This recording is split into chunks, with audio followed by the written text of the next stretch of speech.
sports, insight, and great storytelling. Starring Bobby Carpenter and Jeff Tito Thitoff. It's time to attack and dominate. Attack and dominate. That's what we'll do. What we do every day here on Morning Juice. I'm Tito Jeff Thitoff. He's Bobby Carpenter, my left. Bodie Wells, the other side of the glass.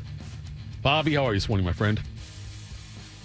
Doing great. I get some emails occasionally about different things, ones? and Are they from do the email addresses end in Tegna.com? No. These are emails from listeners. Oh, They just have they're questions, interesting questions sometimes, and as to kind of how they're shaped and phrased. I mean, I got a question about Buckeye fans are very thorough, if nothing else. yes, they are. So just talking about the difference between Matt Patricia and Greg Schiano and as defensive coordinators, which I don't know why that's a thing.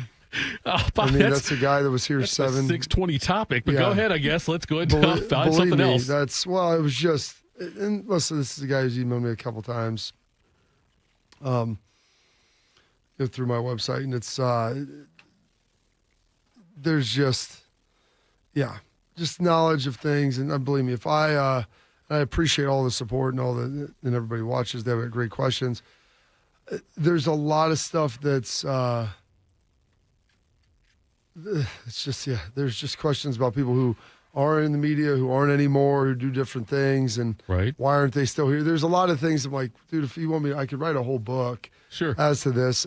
I don't know how I'm going to answer this question succinctly and briefly to you without burning a lot of my time, but try to answer all the stuff and get through it in there. But the Greg Schiano complexity relative to the Matt Patricia complexity of why one is working versus the other, it's not something that even popped into my head until I read it. It wasn't something you thought about discussing with anybody at any time ever. No, Yeah. not at all. So That's great, Bob. but that's okay. It's all good, but Should I create some fake email accounts, start sending you questions? please don't. Like, hey, Bob. Listen, because I try to answer them, and I try to give them the answers that they would require, and it's good. Like I said, Buckeye fans absolutely, care. yes, they do. People that care is not a bad thing, but with that, trying to identify how to solve the problem is a little bit different, and what you can ultimately do as well. So there's just some layers to it. That's it. Not necessarily this person you're referring to, but do you get questions sometimes where it sounds like Chris Farley interviewing Paul McCartney? Remember that one time when you... Yeah, no, when people write them out, they don't sound like that. I was actually part of an interview with that one time with someone who was filling in here. Right. We were talking to Ryan Day about it. So I have been a party to those, but usually when they're written out, they're not nearly like that. But they just have some unique perspectives on different things. We have a big show lined up for you today. Austin Ward will join us. Ryan Day spoke yesterday. Can't wait to hear that. Or play that for you today. I've already heard it. Can't wait to play it for you. Yesterday, the Jays beat the Reds 12-6. They played tonight at 6:40 at Great American 12-9. I'm sorry, Great American Ballpark tonight. The Guardians fell to Boston 11-7. They played 6:45 in Fenway tonight. Morning Juice sponsored by Riverside Bank in Dublin, Event Risk Elite Protection. And you get 2 flowers right here on YouTube on the Fan app HD3, and you can now catch the show on ESPN. I'm sorry, ESPN. Whoa. Careful on that one, Jeff. Fan 2, 1460 a.m. from 1 to 3 p.m. Monday Listened through to a Friday. little bit of it yesterday. Did you? How'd it sound? It was Staticky? No, it was good. Well, if you listen to it in the HD, I it's guess fine. right, fine, yeah. It was when we had Schlegs on. It was pretty intense. Yeah.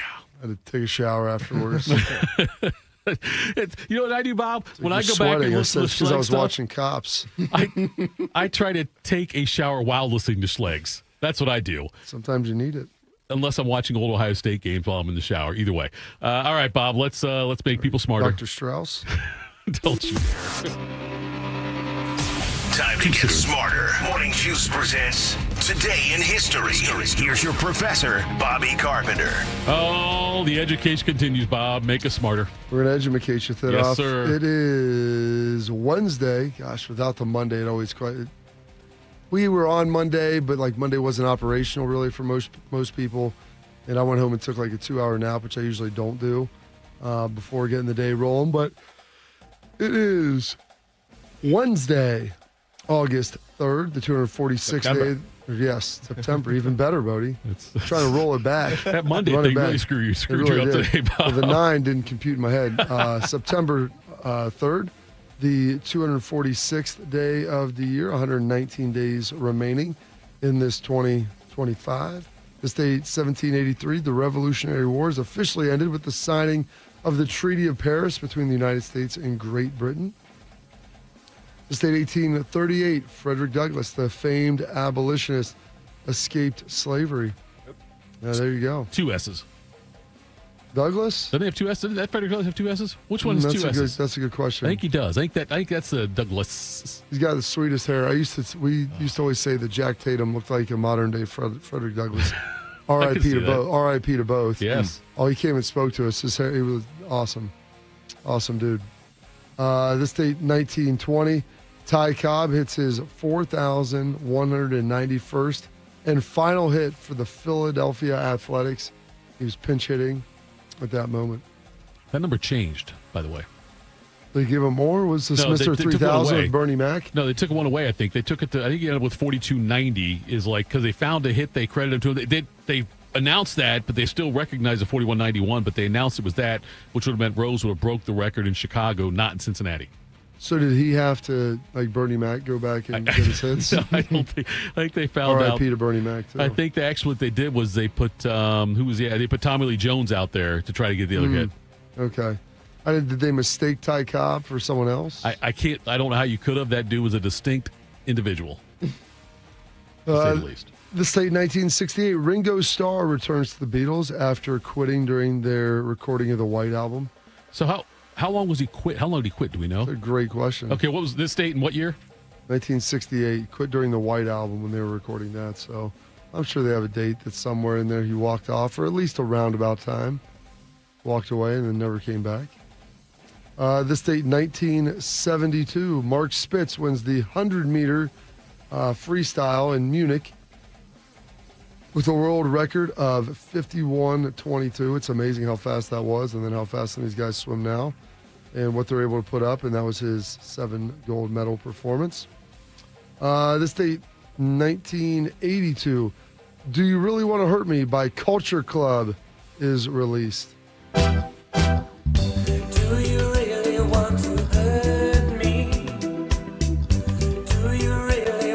What a great song. Such a pick-me-up, Thitoff. Bob, I don't know if you know this or not. What we got? Boy George actually man. What? Boy George is actually man. You might have seen the video when you were younger and thought that's a woman that looks like a man. It's actually a man. Well, the best part is I like to picture my Culture Club being sang in Wedding Singer. Oh yes, that's a by- good one. Yes. What's Yes. his name? I know you're talking about. Yes, I don't know what the guy's name was, but It was amazing. yes, I don't remember that. He would always come on after Sandler on the wedding. Yeah. Have you ever seen Wedding Singer, Bodie? I have not. Oh, Oh, Bodie, it's- you're missing out. That's something coming from me. Add it to the list. Yeah, it is actually. It's a really good Sandler movie. It was like early 90s, but it's set in the mid 80s. It's the best Sandler movie. I don't know if it's the best. It's really good. It's up there. It's very underrated. It's actually has a pretty nice plot, and there's Yes. great 80s references, lots of good music. The dude wearing the Michael Jackson jacket. Yes. Oh, it's all his cast, but it's not ridiculous. Like, it's entertaining. It's pretty funny. And then this date, 1990, George Michael releases his second solo album, Without Prejudice.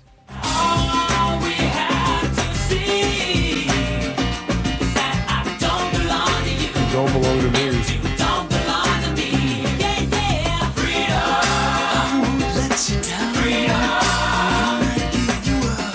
His Faith album is a banger.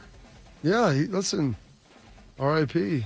I mean, he was coming strong. How Andrew Ridgeley is always going to be the other guy in Wham.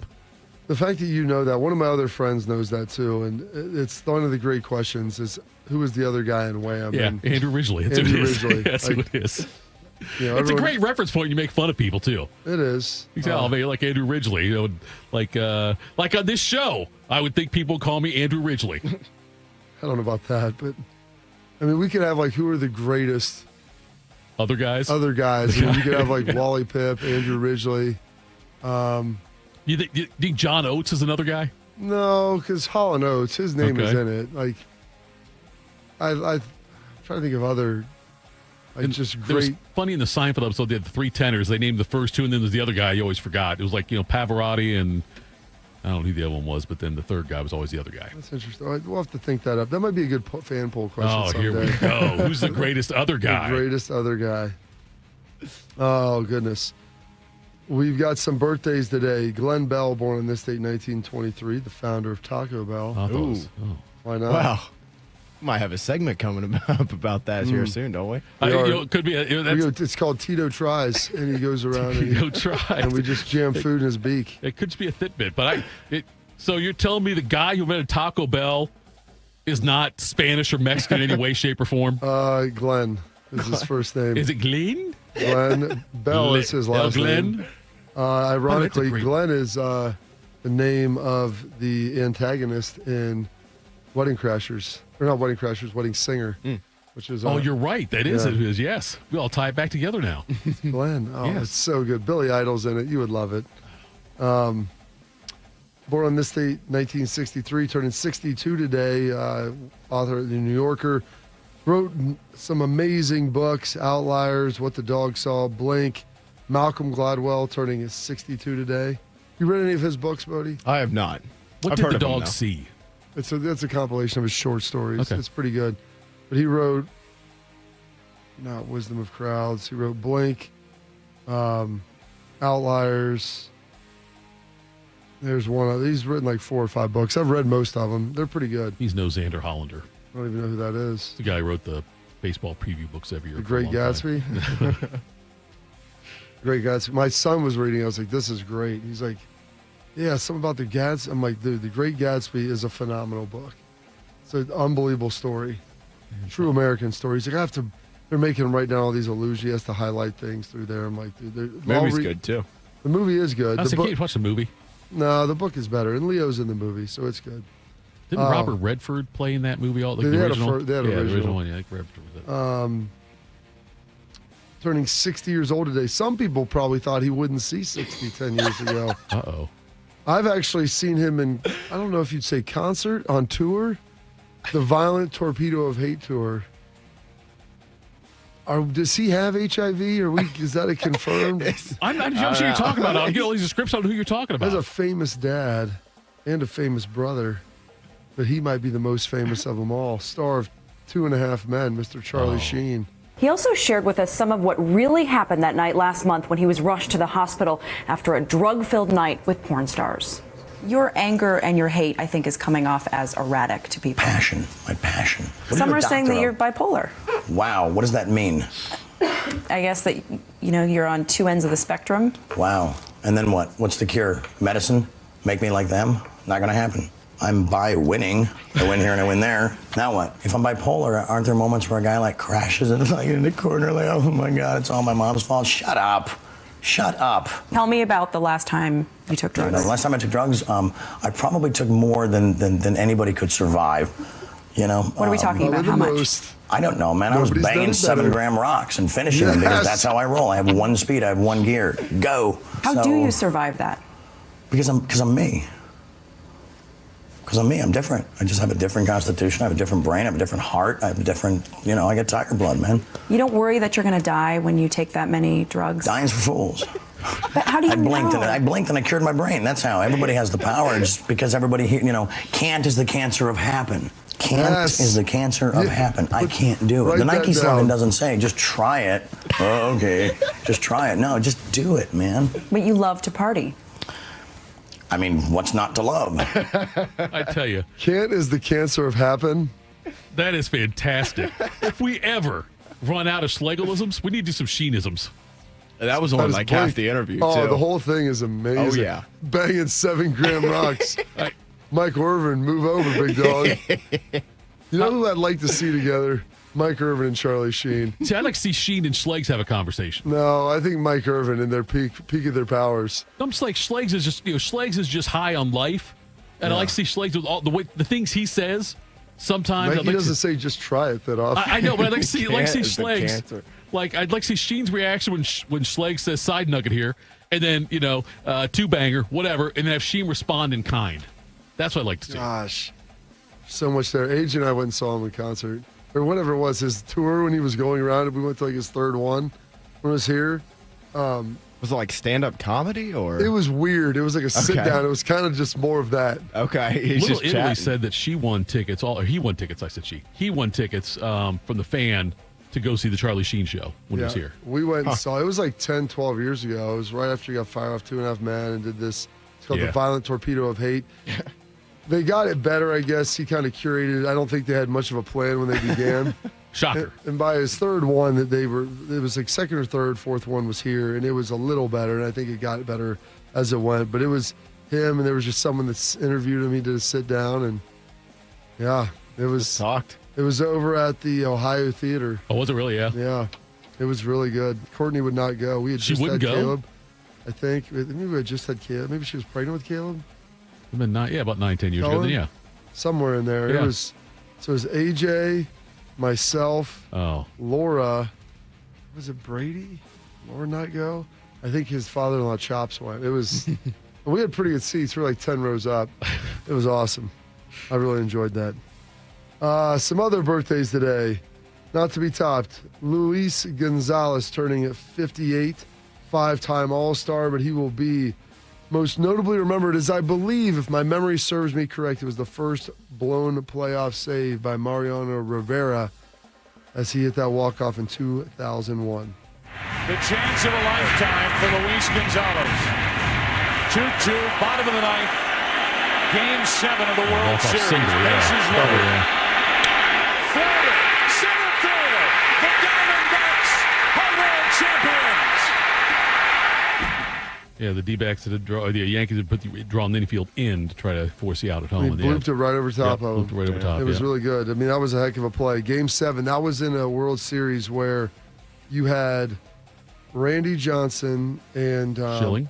Kurt Schilling pitched games 1 and 2, 5 and 6, I think 4 and 5. 4 and 5, then Johnson 4 and came 5. And then Johnson started 7 and Schilling relieved it. It was one way. It was one or the other. I can't remember which way it went. They comprised, Bodie, like all of the wins for his team. And they actually they were up in games 3, and they had a chance to win that, and they freaking blew it. It may have been they started 5 and 6, and then one of them spun back around and came in the second. That was 0-1. Yeah. Which would have been a fantastic time for the Yankees to win the World Series. After 9/11 and all that. It would have been a great time. It would have been a great way to end the season kind of thing. Oh, yeah. Yeah.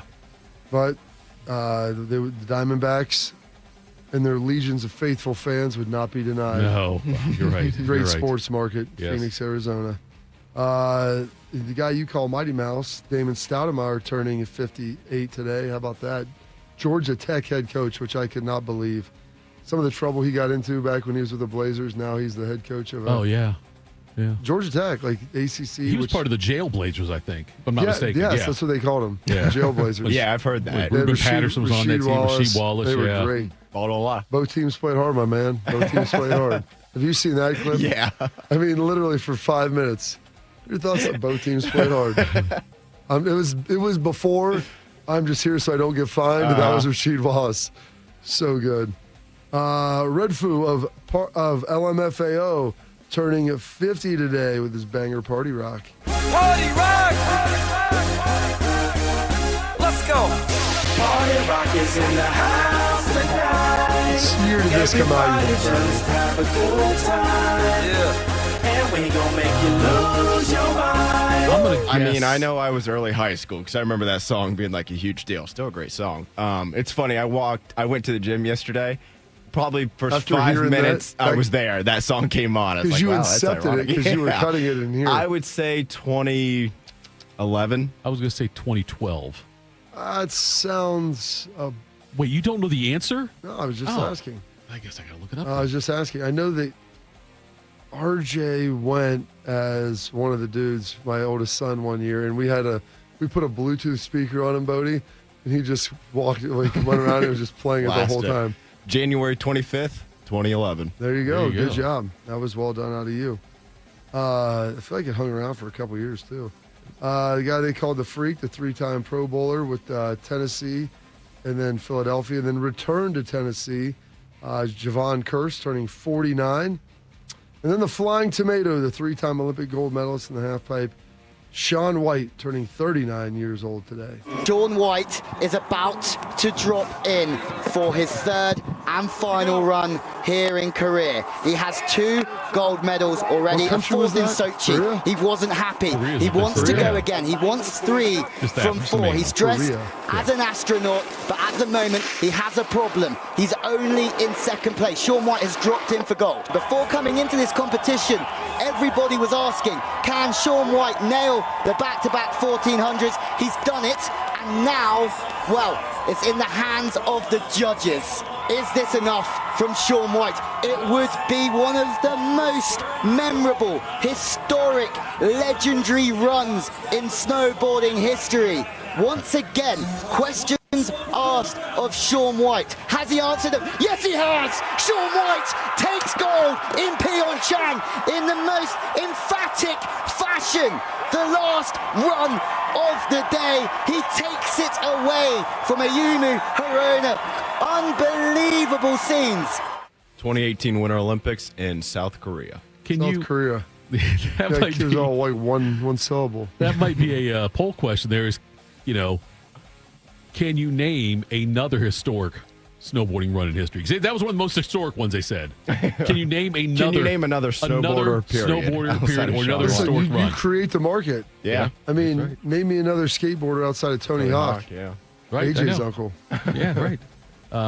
Little Italy said. Have you that- ever seen where Tony Hawk goes around and people be like, man, they'll look at this like, dude, that Tony Hawk was sweet. He's like, yeah, he was. Yeah, And, I've like he seen has that. video and they'll like be watching it. It's so amazing. Because he's like just enough of a. Everybody knows the name, and I think most people, a decent amount of people, if you saw him, you'd recognize him. But he's not like probably the most Oh, yeah. recognizable person. And he's a small dude. He's not like he's something that Yeah. gives you stature that would give you some sort of clue as to who he is. Little Italy said he bought a T-shirt at that concert, at that show, that said, "Drinking tiger blood and banging 7 grams rocks." At that show. Listen, I banged 7. We might have to listen to that again. That's That might be fantastic. what's got you juiced. I may or may not have about a minute There or we so go. to play at the end of the show. Gotta make sure we got time for that. That's great. Yeah. I mean, that's solid stuff there. hey, he's an American hero. I mean, let's be honest. He was in Red Dawn. He starts talking while he was in Platoon. He's like, I won 19. I'm the lead in the 1983 movie of the year when I was like 21. I mean, he goes through all of his stuff, and then was also in Hot Shots. He was in And Hot Shots Part 2. And he was in Ferris Bueller's Day Off. Major League. Major League, kind of famous there, yeah. Kind of famous. Kinda He's famous Rick Major League. Vaughn. I know. That's facetious there. Forget the curve. Throw him the heater, Ricky. Right. And then passing away on this date, 1970. It's so wild. Just watching that Cowboys documentary and seeing when what's his name passed? Tom Landry? Tom Landry. Because Vince Lombardi and Tom Landry were the OC and DC for the Giants Oh, that's right. back in the 60s when Gifford was there, 50s. And then they each split, went to Dallas and Green Bay.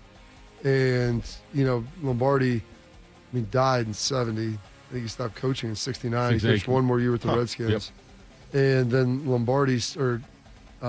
Landry stayed on, with the Cowboys until 88. Yeah. And then died, in the 90s. And just Lombardi obviously had cancer, not in a great spot.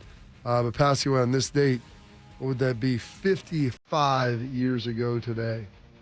The Green Bay Packers have won 5 world championships in the last 8 years. Winning isn't everything, but it's the only thing. In our business, there is no second place. Either you're first or you're last. The big word in professional football is execution. All players succeed on the blackboard, but men make them work. It's very important. But if you have not reached the pass, or if you can't get to it, get your hands up. Hey, it's supposed to be a hell of a defensive play, but didn't look like it to me. God, get him out of there, will you? Hey, what about that now? He had him by the shirt. He had him by the shoulder pad. He didn't have him by the mask. What the hell's going on out here? Hey, interference! Interference! I'll tell you something, Leroy. You're not going to get your job back unless we get a better performance. The men who wanted to stay, they're still here. And let me tell you this, Green Bay is a great town for football. I always thought that was Ricky Bobby. If he ain't first, you're last. But Sound like Charlie Sheen a little bit to me. Ricky, I was high when I said that. I mean, Vince Lombardi said it. When he's in everything, it's the only thing. I mean, if you ain't first, you're last. It was that's a heck of a deal by him. I always attributed that to the legendary Richard Robert, if you will. Some holidays observances today. It is National Skyscraper Day and Penny Press Day. And those, your historical events, your birthdays, your passings, your holidays, observances for this date. September, Wednesday, the 3rd, the 246th day of the year, and 119 days remaining. This 2025. Coming next, sorry. Well done as always, General. Almost forgot my line. Coming next, new AP polls out.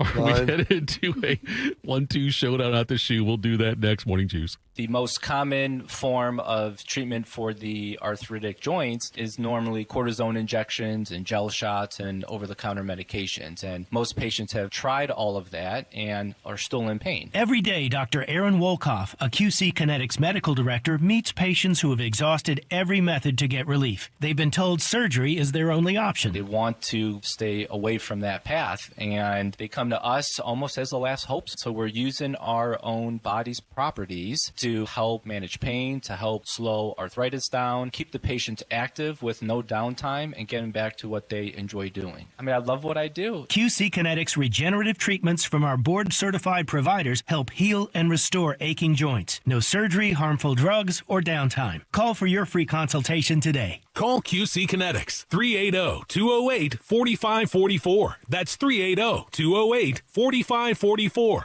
380-208-4544. Hey, what's up? It's T-Bone. My good friends over at Sleep Better Columbus want you to know that if you're 65 or older, enjoying those golden years, but maybe you're dealing with restless nights, you need to listen up. Are you tossing and turning, struggling with sleep apnea, and that leaves you wiped out during the day? Well, it's time to reclaim your rest with Dr. Mark Levy at Sleep Better Columbus. As a leading provider in non-surgical sleep apnea treatments, Dr. Levy helps you breathe easier and sleep deeper with custom oral appliances, a comfortable alternative to CPAP. The best part is that Sleep Better Columbus is in network with most medical insurance plans and is a proud Medicare provider, so your coverage can work seamlessly with Sleep Better Columbus. And as we head toward the end of the year, don't let those benefits go unused. You don't want to wait to use your deductible. Act now to make the most of it with Sleep Better Columbus. Call Sleep Better Columbus today at 800-MORE-SLEEP or visit sleepbettercolumbus.com. Once again, that number, 800-MORE-SLEEP or sleepbettercolumbus.com for your consultation. Sleep better, live better. You've earned it. And we're live here outside the Perez family home, just waiting for and there they go, almost on time this morning. Mom is coming out the front door strong with a double-arm kid carry. Looks like Dad has the bags. Daughter is bringing up the rear. Oh, but the diaper bag wasn't closed. Diapers and toys are everywhere. Ooh, but Mom has just nailed the perfect car seat buckle for the toddler. And now the eldest daughter, who looks to be about 9 or 10, has secured herself in the booster seat. Dad zips the bag closed, and they're off. But looks like Mom doesn't realize her coffee cup is still on the roof of the car. And there it goes. Oh, that's a shame. That mug was a fam favorite. Don't sweat the small stuff. Just nail the big stuff. Like making sure your kids are buckled correctly in the right seat for their age and size. Learn more at nhtsa.gov/the right seat. Visit nhtsa.gov/the right seat. Brought to you by NHTSA and the Ad Council. Tito has had 2 wives. They've both been named Heather. If you know someone named Heather, please warn her. This is Morning Juice. All right, Morning Juice. Bodie, I lied to you earlier. I apologize for that. That's all right. This damn mouse thing's going to bother me today. The ballless mouse. I don't know why. I don't understand how somebody could. Maybe someone ate it. By the way, here's our options. I hope that's all they did. So, folks, there's a Mies over here, and we have the ones that are moveless, whatever. So you have the thumb spinner that you move around. Showing you on YouTube if you want to see it. And the ball is just gone. The big red ball that you spin around. So whether that would be the ball that was underneath, and the best part is, like, this room isn't very big. You would be able to see it on the floor. Yeah, I mean, this thing is probably the size of, I don't know, half a fist, I'd say. Oh, yeah. Like, it's pretty. You're talking about the ball, not the room. It's like that. Okay, sorry. It's like that 7-gram crack rock that Charlie Sheen. Yes. And maybe Mike Irvin were hitting. They said it was a crack rock the size of a golf ball, which I would say that this is the size of a golf ball. Very comparable. Yeah, it is. I want you to think about what that would do to your body, your heart, tiger blood. Look, if you're going to ingest it somewhere, I hope you swallowed it. That's all I'm going to say. Let's leave it at that. Anywho, so they've got that's there. So the only logical, if someone just popped out on its own, which I don't believe could have been the case. I don't think that's the case, Bob. It would have been in here on the floor somewhere. Yes. The only logical explanation is that someone came in because they lost one of theirs somehow. Oh, and swapped it out. Not swapped it. Swap implies that they would put another one in there. They just took it. Well, I'm gonna say, I wonder if they just took the other mouse and left their ballless mouse in here. I think that's exactly what happened. Probably. Yeah. I mean, I'm not an NCIS guy. Like, I don't need to be not a these cameras like 24 I don't need to recording. Be Russ Cole and True Detective there 1 we go. with Matlock with all Matlock, Magnum PI. We talked about all that. Yes. You don't need to be one of those guys to figure it out. Either that, or it literally just disintegrated and returned to the ground from which it came. It's another possibility. Tito, would you put that on the list of things that could help make your job easier? You know what? I can't wait to do that in October. That's my first thing in October. If I were to ask you that. Hey, you know what would make my job easier? Just my life is whenever I do something, next time I return to go do it again, it's in the same condition that I left it in. Well, that seems fair. Will I end up in HR if I tell Fish it'd make my job easier if my mouse had balls? Maybe. Mice had balls? Like, would that be, is that some kind of HR violation? Or am I just juvenile? AP rankings, don't answer that. AP rankings came out yesterday, Bob. Ohio State leaps to number 1. Penn State's at 2. And we're going, this is the AP first because 3 and 4 are different. AP's got LSU at 3. Coaches poll has Georgia at 3. AP has Georgia at 4. Coaches has LSU at 4. A lot of movements, too. In the AP, you got 5 through 7 is Miami, Oregon, Texas. In the coaches poll, it's Oregon, Texas, Miami. Clemson's 8 in both. Notre Dame 9. South Carolina's top 10 there. In the AP poll, number 10 is Arizona State in the coaches poll. So, anyway, despite losses, Texas, Clemson, Notre Dame, 7, 8, and 9. The other teams that are 0-1, the other team that is 0-1 in the poll is Alabama, who dropped from 13 down to 21. And I was almost amazed they didn't fall out. Me too on that. That's what I was going to ask you about, because I was kind of surprised they didn't fall out also. The fact that they dropped them below 20, though, I think says a lot. They're hanging on by a thread, hanging around. Yes, they are. Florida State went from not ranked all the way up to 14. And I'm curious, Bob. Now we got the fact that Ohio State and Penn State 1 and 2. In theory, you would think that would mean that if they both keep winning, November 1st could be one hell of a game here in the Horseshoe. I'm trying to think. That's before they do the first CFP selection committee, because I think they start doing those in November. I think the first Tuesday in November. They timed it up really well. Yeah. Because I remember last year I was like, oh, the first one's going to be election night. Why wouldn't that be the case? Right. Yeah. I mean, who got on the calendar for this? Hey. Said, oh, you know what we're going to do, guys? We're going to start doing this in November. We're going to do them Tuesday nights. First Tuesday in November. Right. That's when we're going to start. Perfect. Why not go head-to-head against the election? If you want to make it come full circle, Bob, the next thing is the NFL needs to schedule a game on election night every year also. Same thing. Have the NFL say, we own Christmas, we own Sundays, we own Mondays, we own Thursdays. We own America. We are now going to have a game on election Tuesdays. Anyway, but the Penn State's got their challenge against their test against Oregon, which will be in Happy Valley coming up. Ohio State's tests, I guess they've got they got at Washington, which going out there is not going to be easy. They also have to go to Champaign before the Penn State game. In Illinois, Champaign ranked 11th. Yes, and I would say Illinois is a decent showers. Team. I remember one time I was watching the news on, I think Channel 4 is doing something. Yeah. And they talked about it was the Buckeyes winning Champagne, and they spelled it like the drink on the screen. Is it not spelled like that? No, it's not spelled like that, Bob. Oh. I know. See? When did you say that Ohio State-Penn State game was? I think it's November 1st. No, it's right after Halloween. Okay. Yeah. The first college football playoff rankings this year will be Tuesday, November 4th. Yeah, there you go. So first Tuesday in November, after that. So they'll still be based off the AP rankings. So assuming And neither one of those teams lose. Now, Penn State will have Oregon. You said Right. Ohio State will have Washington. Ohio State's at Wisconsin also. So they've got chances to drop. But, I mean, you've got to – this isn't like Ohio State would be a paper dragon. Like they beat Texas to open the season. So I can't imagine them falling unless they actually lose. And I can't imagine Penn State falling unless they lose to Oregon. Ohio State also gets a bye before the Penn State game. Which is beautiful. Yes, they're at Wisconsin. Then they get the bye. So they don't play at home, but like they play at home October 4th against Minnesota and not at home again until November 1st. That's damn near a month without a home game in there. But yeah. So that's the Ohio State situation. On Penn State, yeah, other than the Oregon game, boy, I tell you, if they slip up before that Ohio State game, because there's no way really of consequence on their schedule.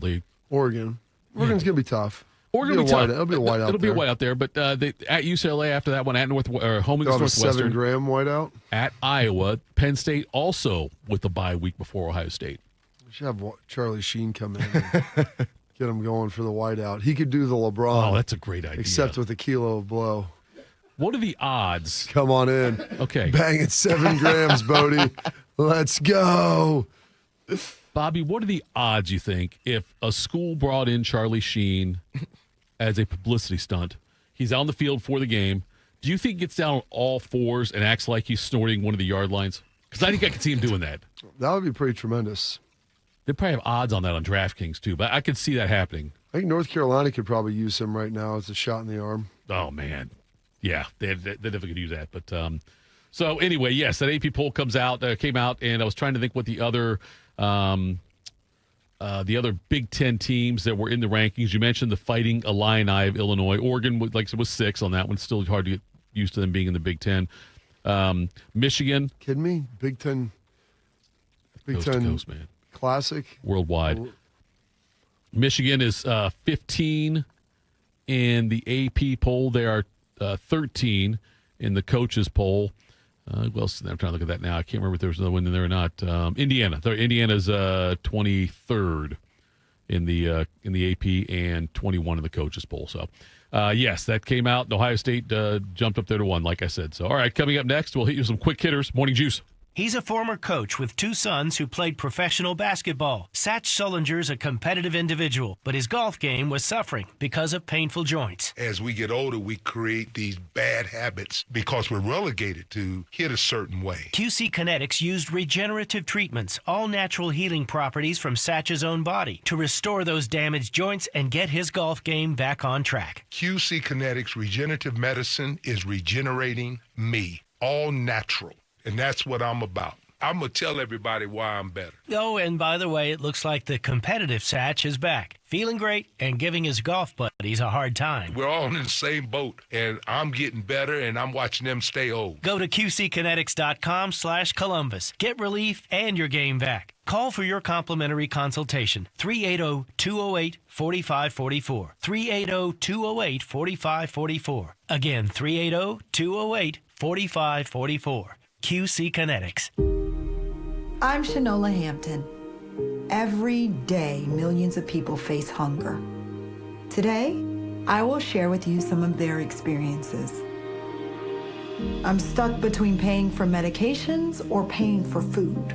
John from Maine. After paying my bills, I can buy groceries. It's sad to say, food comes last. Alice from Oregon. I thought pantries were for less fortunate people, but anybody could be less fortunate in a day or even a second.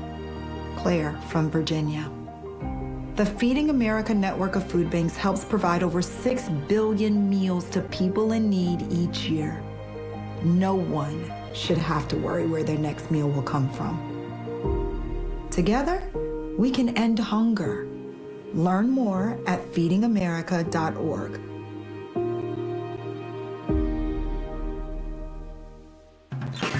Hey Max, you look absolutely dashing in that purple tie. Ready to harness the world? You bet, Daisy. I'm ready as I'll ever be. And might I say, your purple tie really pops with your vest. Thanks. I almost went with a cape, but didn't want to come across as pretentious. Nonsense. Anyone in our line of work should rock a cape. You might be onto something, Max. Phew, so here we go. First day on the job. You've got this, right? Right. Don't forget, we both graduated from Dogs Inc. with honors. Which means I can guide my human around a busy city with ease. And I can give my human a restful night. I hope my human is kind and loving. And I hope mine likes wet kisses and zoomies. Ready to make a difference? Born ready. Let's go. Discover how extraordinary dogs like Daisy and Max change lives at no cost to the recipients. Visit dogsinc.org. Tito invited the new Russian family who moved in down the street to watch Rocky IV. It did not go well. I must break you. This is Morning Juice. All right, Morning Juice. Tito, Bobby. Bodie with you. Thanks for tuning in. Thank you, Juicers. We are approaching Coaster Bob time here. We're almost to the midway point of our show week, if you will. I don't know what I said. Something Justin said the two things can be true at the same time. Tito, I'm not sure what I said there. I don't know what I said on that would have justified that kind of comment. That was my fault. Sometimes it takes $1 million for you to get two things at the same time. That's what. Since I at least the type of things that'd be into a guy like you, Thitoff. I misfired there because of the damn ball in my mouse, Bodie. That was the issue. It's awfully sensitive. Wait, did you say mouth or mouse? Let's do some quick hitters. Morning Juice presents Quick Hitters. Sponsored by Dr. Mark Levy. If you're snoring and not sleeping, call Dr. Mark Levy today at 1-800-MORE-SLEEP. He's Bodie Wells. Oh, happy Wednesday, fellas. Just one day away. One night away from the biggest game of the season. You'll be able to sleep tonight? Probably not. It's like Christmas Eve. Speaking of, guys, tomorrow night, the 2025-26 NFL season will officially begin in Philadelphia, where the defending champion Eagles will host America's team, the Dallas Cowboys. Of course, the boys, they'll be playing without Micah Parsons after they sent him to Green Bay late last week. But according to Micah's agent, Parsons was ready to suit up for Dallas even without a contract in hand. In fact, Parsons never even wanted to leave the Cowboys in the first place. David Mulugheta, the agent of Micah, he told ESPN's First Take on Tuesday morning that Micah never told the Cowboys he was not going to play tomorrow night, saying, quote, "I mean, Micah loves the game too much. He was going to play no matter what." The agent continued saying, quote, "I think the most important thing is Micah wanted to be a Cowboy. He grew up cheering for the Cowboys, wore the blue and white at Penn State, wore it in the NFL with the Dallas Cowboys. He wanted to be a Cowboy, and we did everything we could for him to remain a Cowboy." Bobby, I think this whole divorce seems to continue to stem back to the quote-unquote broken trust between Parsons and Jara from that meeting back between the two in the spring. I don't honestly disagree with David Mulugheta. Like, why would most guys don't want to leave the Dallas Cowboys? That's why those deals always get done. Like, those guys don't want to leave there. They understand that it's the biggest market. They've watched America's team, the Gambler and his boys. I mean, there's a lot of money to be made off the field. Now, Green Bay is about as close as you're getting to Dallas. Now, the market isn't as big, but nationally it does have huge appeal. Pittsburgh, easy Steeler fans. You're in the same boat. Okay, but Jacksonville. Maybe not quite the Jayville. Cardinals, Jaguars, there's a handful of others you maybe dump in that box. Chargers, they're legions of fans. They don't even have their own poor fans. They just need to go back to San Diego. But, he didn't want to go, and I think he liked playing there. He enjoyed wearing the star, like all of those different things. But we talked before the show, Bodie, about David Mulugheta talking about how when he lured him in there to talk about leadership, and then they start talking about contracts, which, you're going to naturally maybe progress to that. And Mike is nodding his head, sure. Like, Jerry was probably saying, we're going to make the highest paid non-quarterback. That sounds good. Probably somewhere in the 40. Okay, that sounds great. Like, how about this number? All right, let me get my agent involved. But it's like, hey, I'm not disagreeing with anything you're saying, but we got to formalize this and do some other things.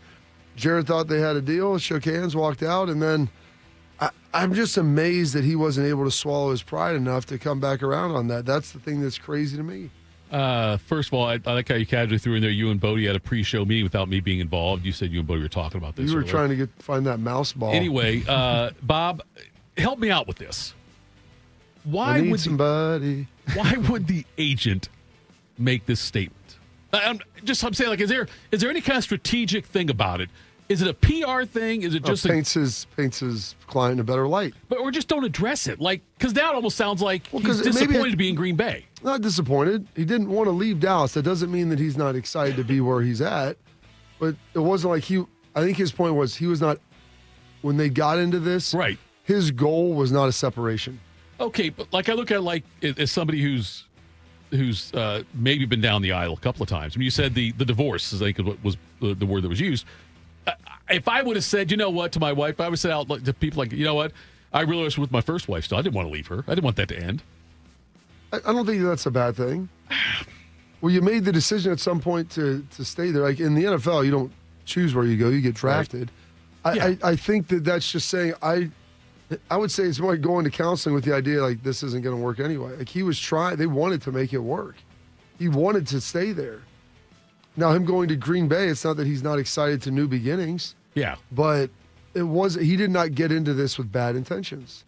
Some people get into that, and their goal, primary objective, is we're going to make this so untenuous and uncomfortable that you're going to leave. And Jerry's the type of person, and I really haven't heard him do this so far, so credit to him, I guess, for that. But Jerry is the type of person to kind of go out and be like, yeah, and I guess he's made some of these comments, say we tried to make him the highest paid player, and he didn't want that, and kind of throw Micah in this situation under the bus. So his agent's going to push back on that. Hey, we're about 15 minutes here. Jerry's joining Good Morning America. So we'll get it up on the TV. Good Morning America? Yes. Jerry saying that would imply we tried to make him the highest paid player, meaning he didn't want to be here. We were going to pay him more than anybody else. Blame him. And we're going to put the blame on him for that. And they're trying to now sculpt that narrative of that's not an accurate portrayal, at least from their perspective of what was happening. What would have to happen for Dallas not to regret this trade? They hit on their picks. And both picks that are going to be late first-round picks probably. Most likely. Second half first-round picks. If you're able to take those 4 first-round picks, and what's his name they traded for? The DN. Kenny Clark. If he stays at a Pro Bowl level for another couple years, I know he's 30 or close to it. So if he's good for the next couple years, and Dallas is like a playoff caliber team, what will really hurt is if Green Bay wins the Super Bowl. That's what I was going to say. You are correct. If Dallas hits on the picks, they use some of that cap space elsewhere and whatnot. But on overrated defensive backs? And look, Deron Bland is a solid starting quarterback. I just think it's priceless that it's Dallas is always so late to the 8 ball, getting to these contracts. And then, within 3 days. Who's not late to an 8 ball? Mike Orvin. Yeah. And it's right now, if they went out, and they probably should extend Tyler Smith as well, the offensive lineman, because he's been really good since they drafted him out of Tulsa a few years ago. But we'll see on that. But yeah, for Dallas, even if they hit on these picks and everything, it's going to come down to winning. Yeah. I'm not saying this is going to happen by any stretch of the imagination. But if Dallas were to make an NFC title game or two in the next... I'd say, 3 to 5 years? I mean, Parsons is still only 26. That's amazing. Look, man, if he at age 34 rips off a 12-sack season for a Super Bowl champion winning Green Bay, maybe be like, wow, that's 8 years from now. But if in the next 3 to 5 years, if Dallas, by God's grace, is winning more than Green Bay, which I would not bank on happening, that's then how they, Micah gets. I think if Micah has injury issues and doesn't really play that well, he's got this back thing, which I don't know. Yeah. He's getting an epidural. They don't have to be epidural. He's getting an epidural in his back. He has a back issue. Yeah. And if that's more serious, that could be because this isn't like when DeMarcus left after being there for 10 years, and goes and gets a Super Bowl later in his, career. Stafford leaving Detroit after being there for a decade and going getting it, where it's hey, this is probably best for both sides to have a restart. You guys need to get younger. I want to go to a team that's ready to win now.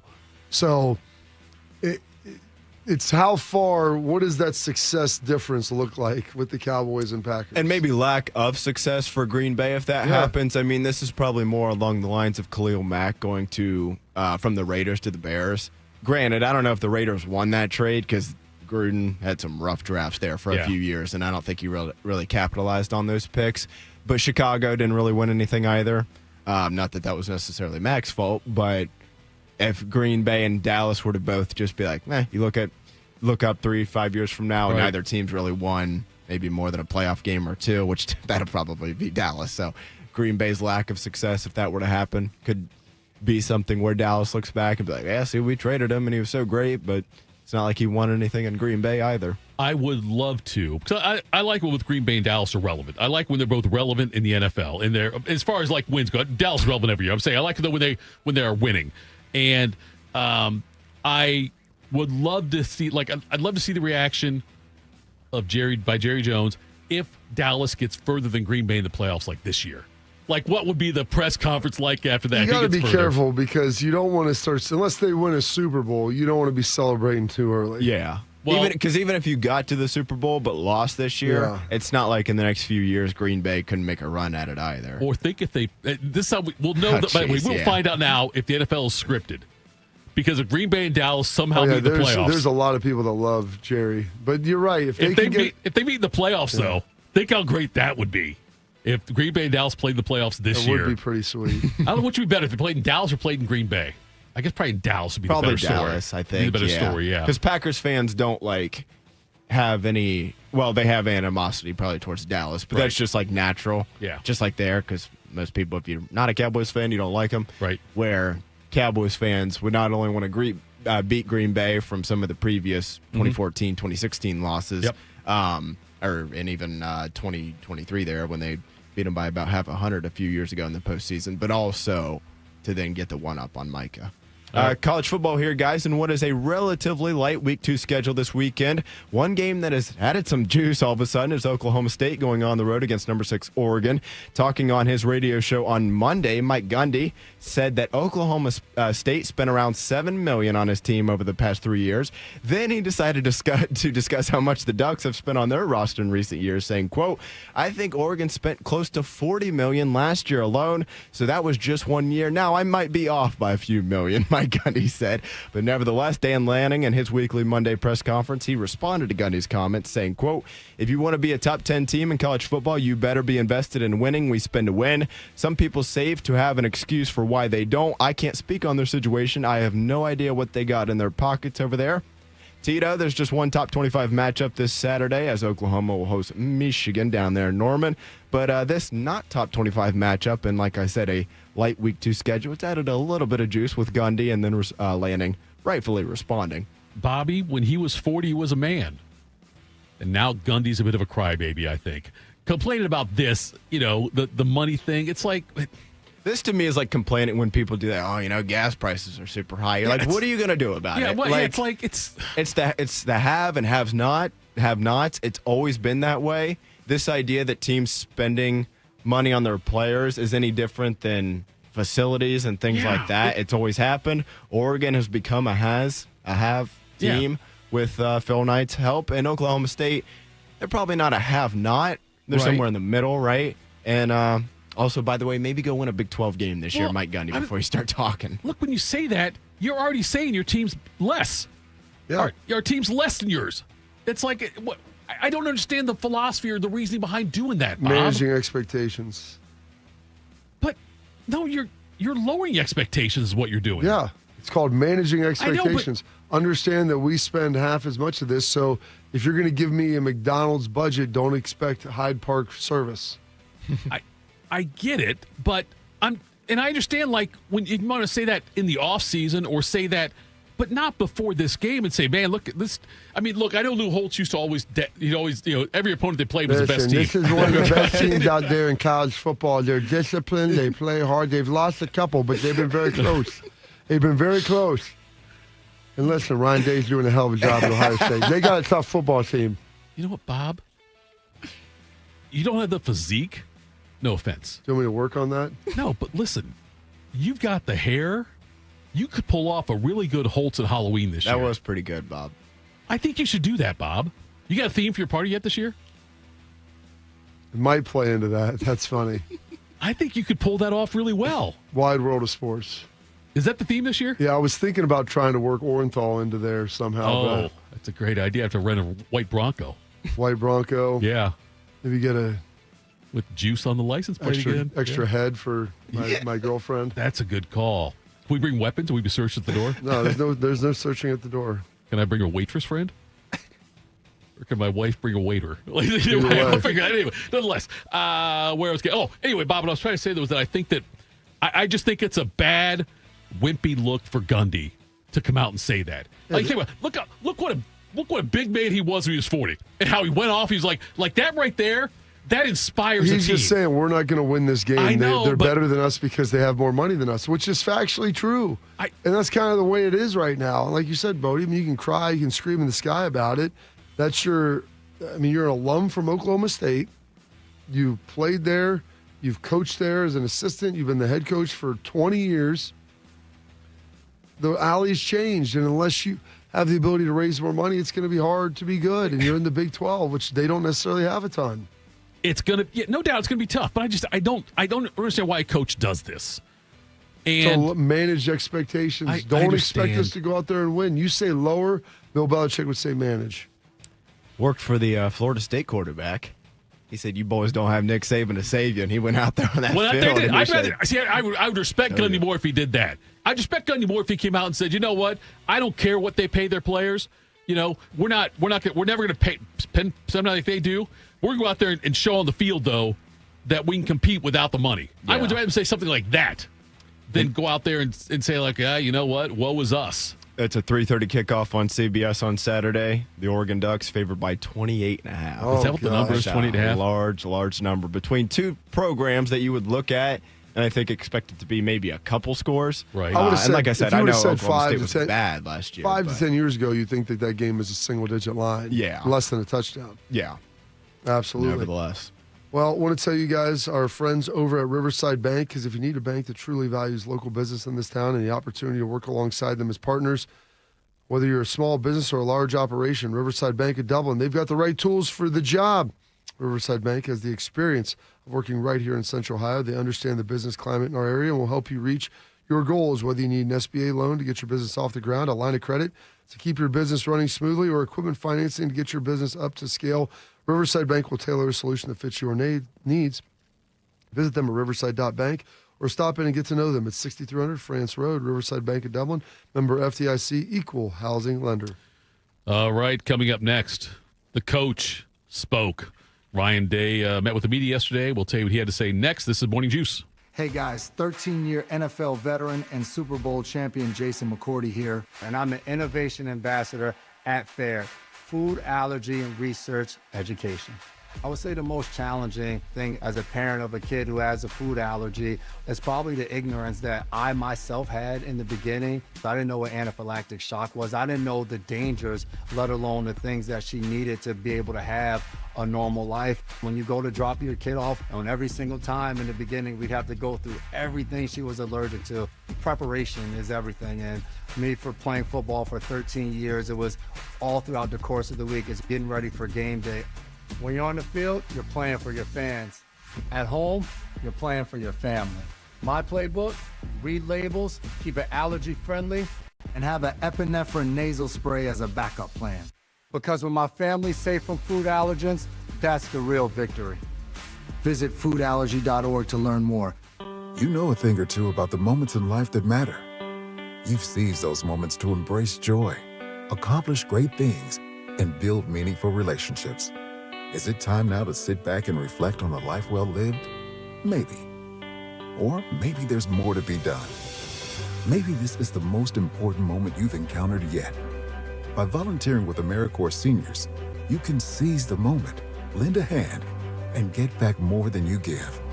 We connect you to local volunteer organizations with opportunities that fit your schedule and match your interests. Through AmeriCorps Seniors, you can support people in times of need and make your community stronger. You can become a companion to your older neighbors, brightening their days with friendship. You can even become a mentor for young people, serving as a role model and enriching their lives. Are you ready to seize your moment? Visit AmeriCorps.gov/yourmoment and get started today. My son Ian was diagnosed with a brain tumor at the age of 16 months. The outlook was pretty rough. I mean, it was, we had no hope until St. Jude rescued us. I mean, they saved him. To this date, we are 12 years into this journey, and from day one, we've never once seen a bill. It gave us the peace of mind to know that we're there with our son, and we're gonna beat cancer together, Now, he is doing really, really well. He's alive because of what St. Jude has done. He's here because of the doctors who came before, their blood, their sweat, their tears, the knowledge accumulated and shared, with everyone else around the world. This is how we get rid of this, how we help kids beat cancer all over. It's the future. Together, we will make cures possible for every child everywhere. Learn more at stjude.org. Proud to be your go-to sports addiction. WBNS, WBNS-FM, HD3 Columbus. The Fan 3, Ohio sports destination. Attack and dominate. You're locked into Morning Juice. Sponsored by Riverside Bank of Dublin. Here's Bobby and Tito. All right. Capital Ford of Columbus High School football game of the week takes us to Gahanna this Friday as the Lions host the defending champion, one state champions, Olentangy Liberty. Coverage starts at 6:30. The kickoff at 7. After the game, it's Byers Subaru Dublin's Overtime with Ryan Baker and Lee Cochran. Friday nights are for high school football and the Fan. Hey, Bob, I was thinking about this.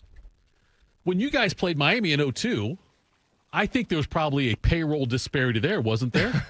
Don't you think they probably spent more money on their players than Ohio State did? I would venture that to be the case. That's what I'm saying now, you see. But you guys didn't complain. I didn't hear Tressel say, we're underpaid. These guys have a bigger payroll than we do. I never heard Tressel say something like that. Went out there and got the job done. Ryan Day talking about Ohio State this past weekend, their performance against Texas. And he said one Julian Sayin graded out as a champion.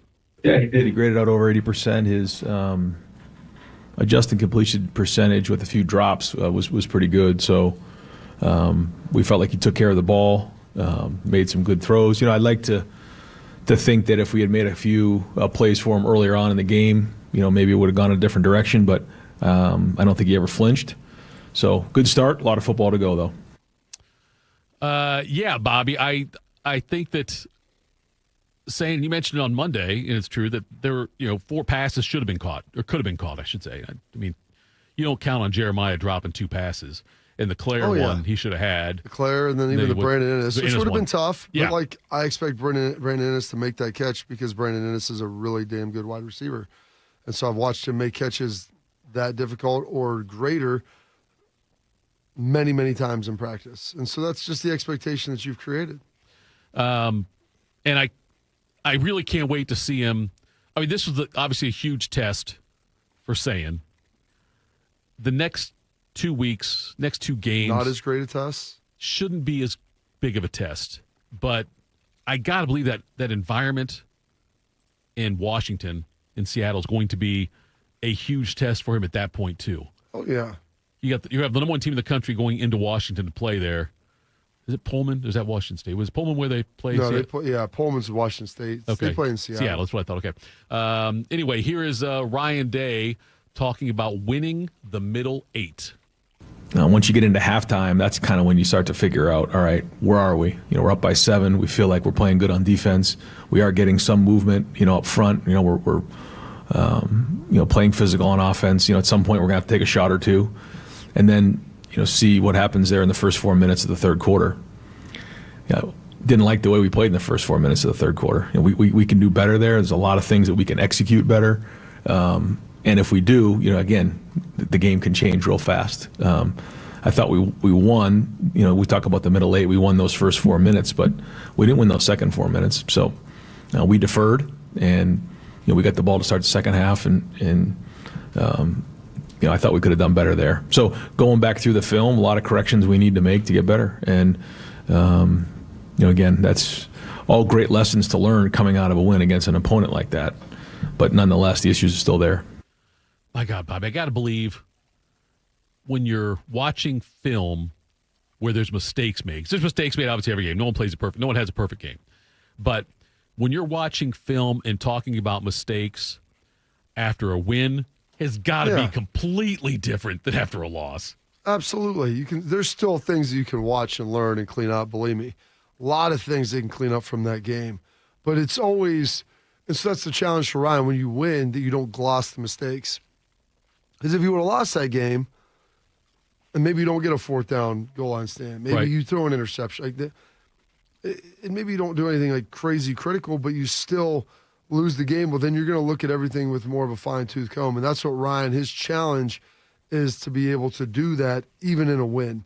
Because in a win, you obviously feel better about yourself. That was the objective, was to win, and they're a very good team, but there's still a lot of growth that can happen from it.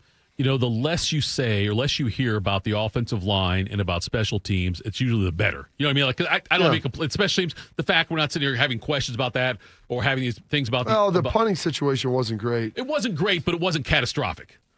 It wasn't catastrophic, but they were never able to flip the field. Like, their starting field position was not great. They never had a punt that flipped it, and that needs to be changed. The O-line, though, here's what Ryan Day had to say about the men in the trenches. I looked across the field before the game, and that is a good-looking front.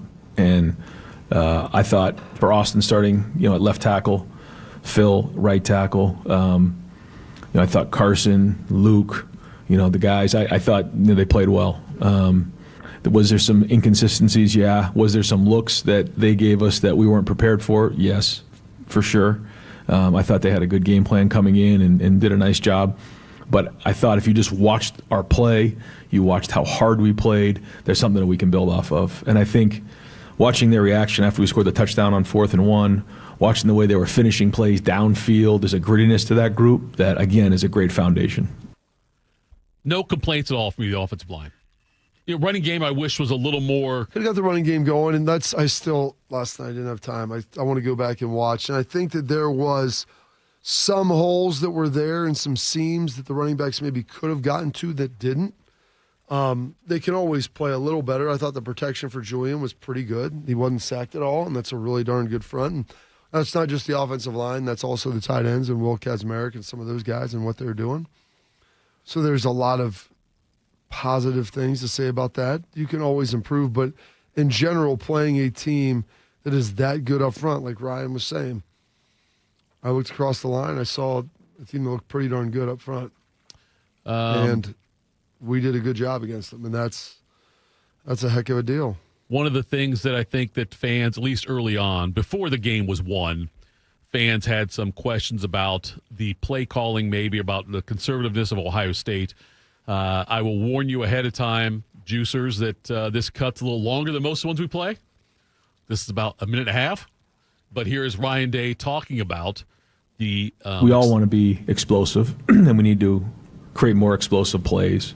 But when you really look at the way the game played out, when we didn't convert the 3rd and 4th down at midfield, then we get pinned inside the 10-yard line. And if we're not, in those moments, going to be aggressive down there, it's a long road to score a touchdown all the way down the field when you have a young quarterback where, you're pretty much trying to keep the ball in his hand for a short period of time or trying to run vertically against a team that has very good team speed going sideline to sideline.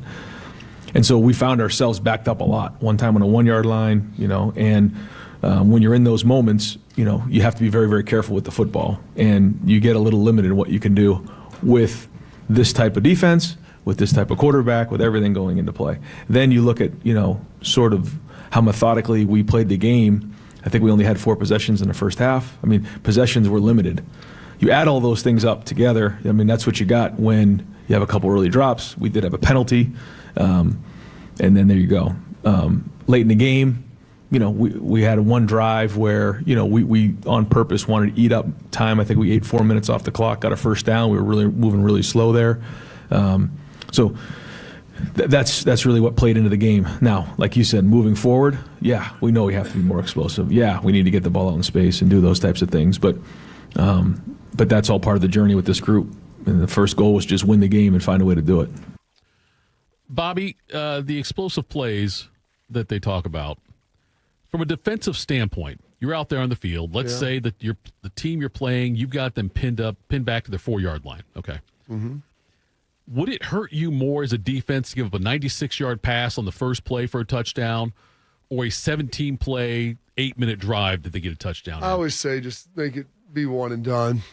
I don't need to be shot 14 times and bleed to death. Which is more frustrating, though, for you in a lot of cases? Oh, that's why I joke with 2 minutes. People would get down and go, just give them the ball on the 15. Like, let's just go run a handful of plays and see if I'll give them the ball on the 7. Give them 4 plays. See if we can get a stop. I don't need to get exhausted on the way down there. Right. It's a little bit joking, but yeah, there is some truth to that where, the long time possession on the field wears you down. Your offense cools off, and you get incredibly tired as a defensive player. Yeah, I would think that the explosive plays are fun for the fans, everything. But yeah, I got to believe that would just wear you down more and just be more frustrating if they get it's 7 first downs. It's demoralizing is what it is. A couple of those third down, like you have them 3rd and 6 or whatever, they get 6.5 yards to keep the chains moving and whatnot. Especially you get a quarterback that'll scramble, pick some stuff up, and you do everything right on the down other than winning it because, someone goes and makes a great play. Like, that's just hard to handle. Black Crows said that too, by the way. Here is Ryan Day talking about finding the team's identity. In college football and, before there was the playoff system, but even still now and just being, at a place like Ohio State, there's certain things that, there's quote unquote, the look test and style points, which is a pretty dangerous place to go sometimes because the number one goal is to win. And if you get too worried about that, that can cost you a game. And so, especially in a game like this, the number one thing was to win the game. We wanted to establish an identity in terms of playing physical. I think you saw that. Yeah, I feel like, you talk about the identity of the team and all these things, but the identity of the Ohio State team, every year it seems to me, the physicality is a big thing for them. Yep. And consistency, mistake-proof kind of football, like that's what they do. Mistake-free, opportunistic offense? Yes, I think that's what they do. And they did it to a It's T. one of Jim Tressel's keys to victory. It was? Yeah. How many keys to victory did Jim Tressel have? 3. And what were they again? They were? Relentless defense. Okay. Mistakes-free, opportunistic offense, superior special units. The special units one, yes, of course. I remember that very vividly, the special teams thing. I don't know how you guys didn't get a punter named Tress Way, by the way.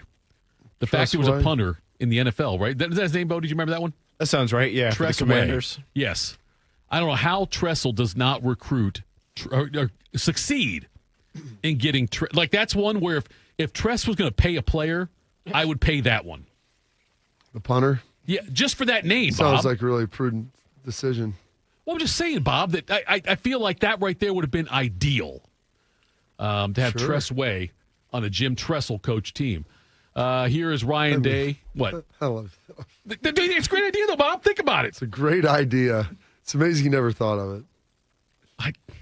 You know what? It's okay. If John would have reached out to me, I would have told him. Whenever Mark Pantoni's time come to an end, I'm sure I'll give Ryan Day your contact. Thank you. I appreciate that. That'd be great. You know what? That'd be fine. I'd almost work for free like I do here.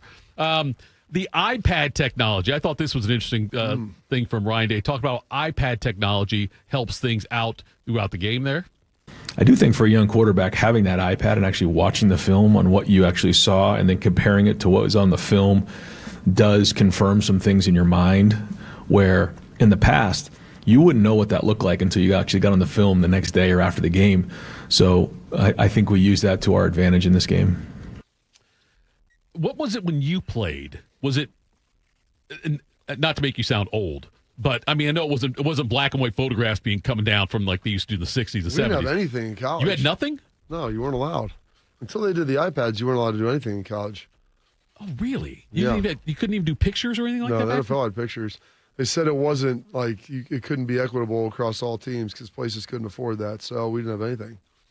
Wow. It wasn't until the iPads that you had any sideline viewing technology in college. That's been in the last 5 years, maybe 5, 6, 7, somewhere in there. I got it. It's a huge, like Dave said, it's a huge thing for, like, especially like he's a young quarterback, being able to see stuff like that. Being able to see the picture, see it from a different angle, like, and looking at what happened, that's massive. You like Patricia down the sideline? I mean, that's where he wants to be. So, do you prefer your DC, though? I don't care where they're at. If you're good at your job, it's your level of comfort of where you want to be. I'm not going to sit there and tell you should be upstairs or you should be downstairs. A lot of times it's personality-wise and, like, how you coach and talking to guys and kind of what the fit and feel looks like. And no two coaches are going to be the same. Also depends on kind of who else you have around and how much you trust those guys. That's what I asked you. The guy that got the Dolphins. Boyer. If Boyer wasn't there, I wonder if Patricia would be up there in the booth. No, I think they brought Boyer in so that he feels a little more comfortable with it, just someone he knows, a familiar voice. But there are certain coaches that have been in the box most of the time. But Matty's always kind of been on the sideline, and he's been a sideline defensive coordinator. And if you like your guys and they can tell you what's going on and there's a high degree of trust and honesty there, then it's fine. It's harder to do offense, I think, than it is defense. Defense, you can see a little bit more on the field. Offense, looking at a defense and finding out exactly what they're doing can be hard.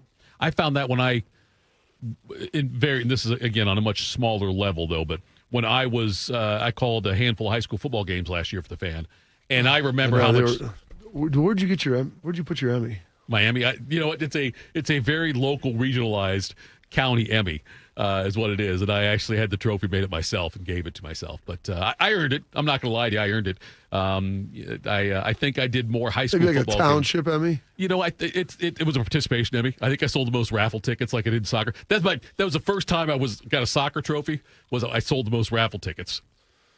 That's good. Yeah, again, that goes back to my grandparents being easy, and that all these aunts and uncles that bought them. Everybody's got to be the best at something. Exactly.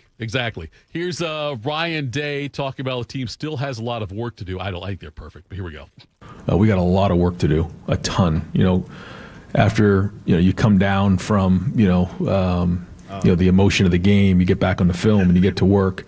You just realize that there's so many things that we got to improve on, and that's what the focus is going to be, regardless of the opponent. And you're going to hear, the coach speak of it always is about us, but that is true. I mean, we're holding ourselves to a high standard. I think coming out of the game, we were able to build some confidence, and I think we're able to build some confidence moving forward with some guys who hadn't played a whole bunch of football. Looking back on last year's team, that starting 22, I think, had almost 700 total starts under their belt. And so when you have a bunch of guys coming in who don't have that same experience, it's different. And so I think coming out of that game, they realize they can play with anybody in the country. Yeah. Bodie has got to be careful, Bobby. Why? If he does the uhs and ums like that, he's going to talk himself into being a captain of a certain department here. He might get a C or maybe the A on his jersey. A for audio. Attitude reflect leadership. I would be very careful, Bodie, because I don't think that's a pay jump. That's fair. Very good, strong observation there, Tito. I don't want to add more work to you.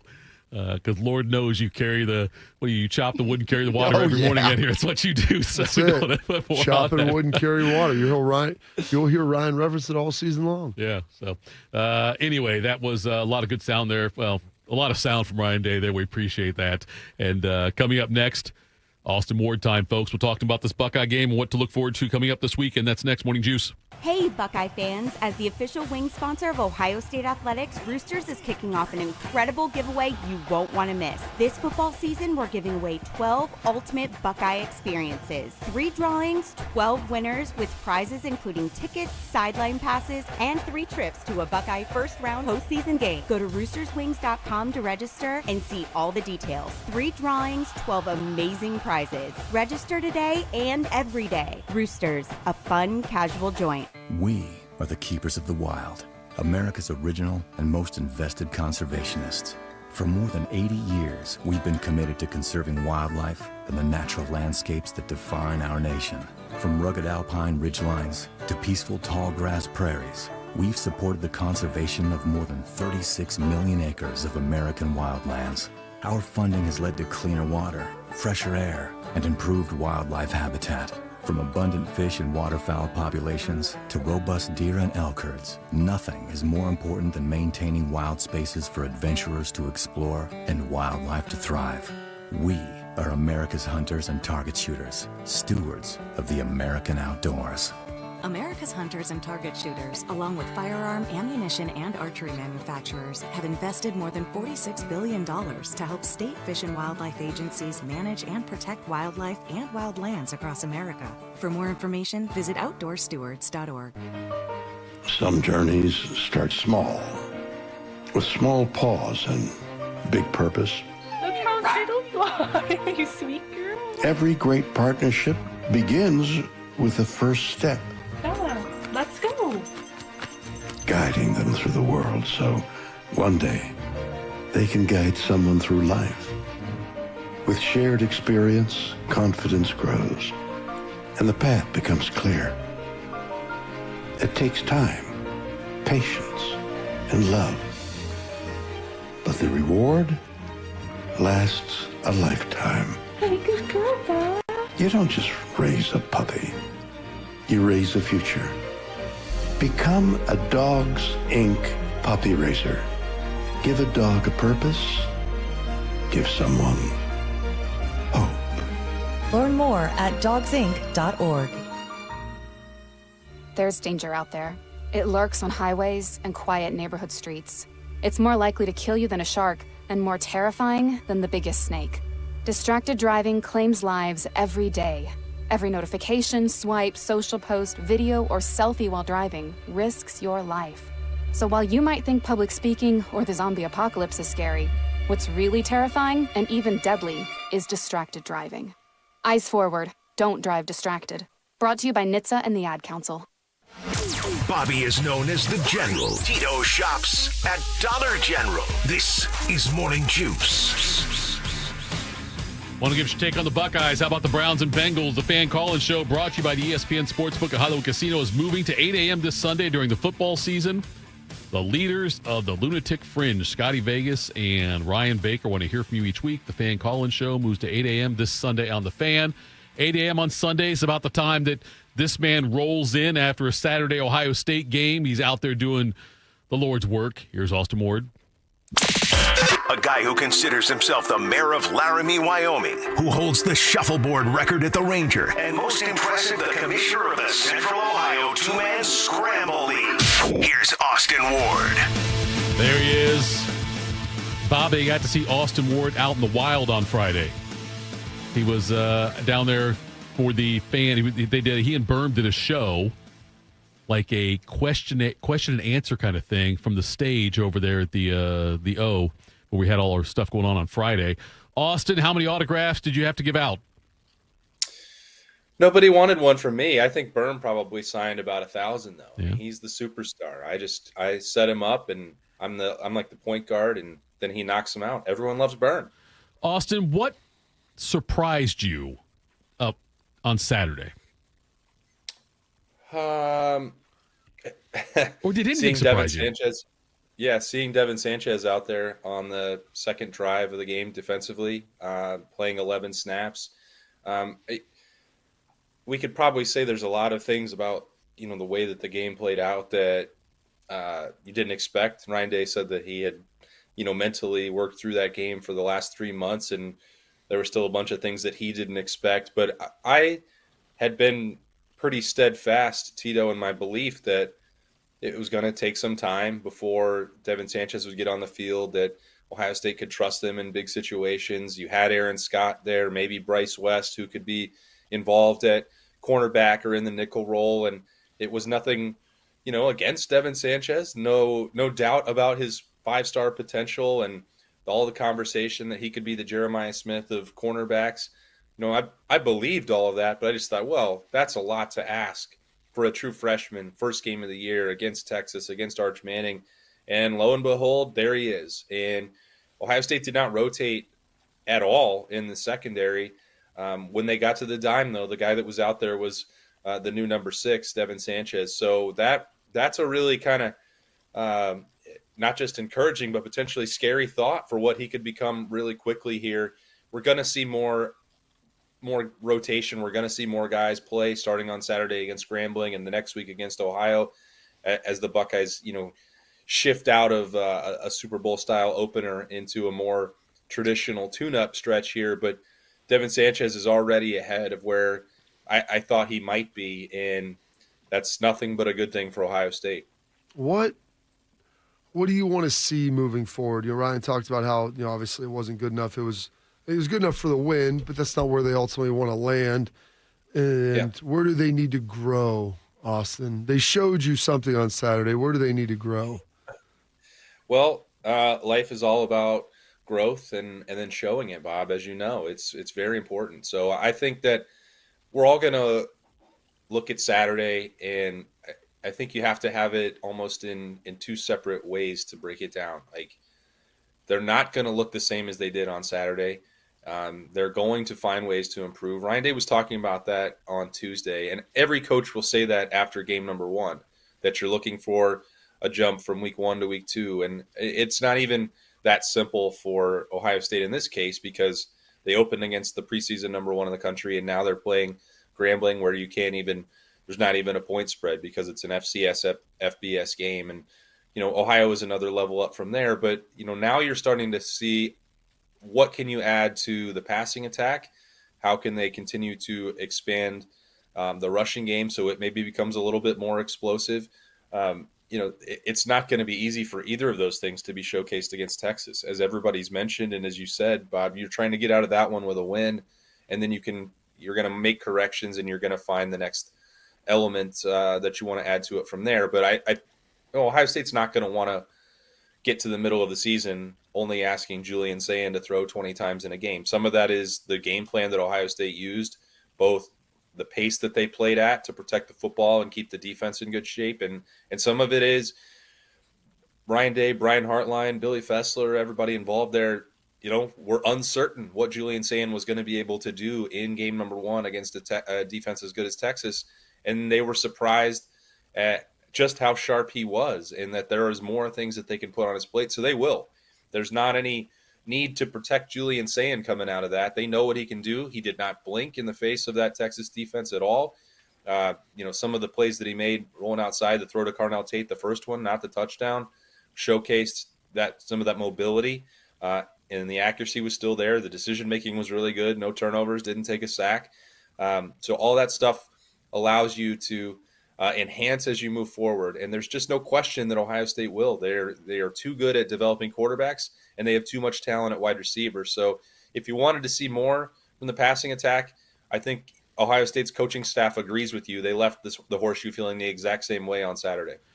He is Austin Ward. He is the co-host of The Beat with Austin and Berm, now available on the 10TV Plus app. Also, over your podcast, just search up Austin and Berm.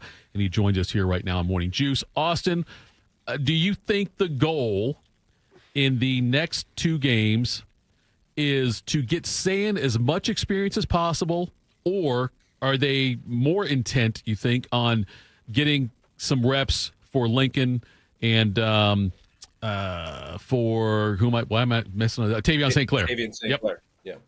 Yeah. I mean, it's really both, Tito. I don't mean that as a cop-out, and I don't mean that to suggest that at all costs you play Julian Sayin for 4 quarters. That's definitely not, or that should not be necessary on Saturday, and I don't think it'll happen. And we'll see what that looks like more against Ohio and another, step back up. But you have to do both things. That's the challenge of this month in these, non-conference tune-up games, is that Julian Sayin has still only started 1 time. And now he has a baseline level of experience and he's won a big game.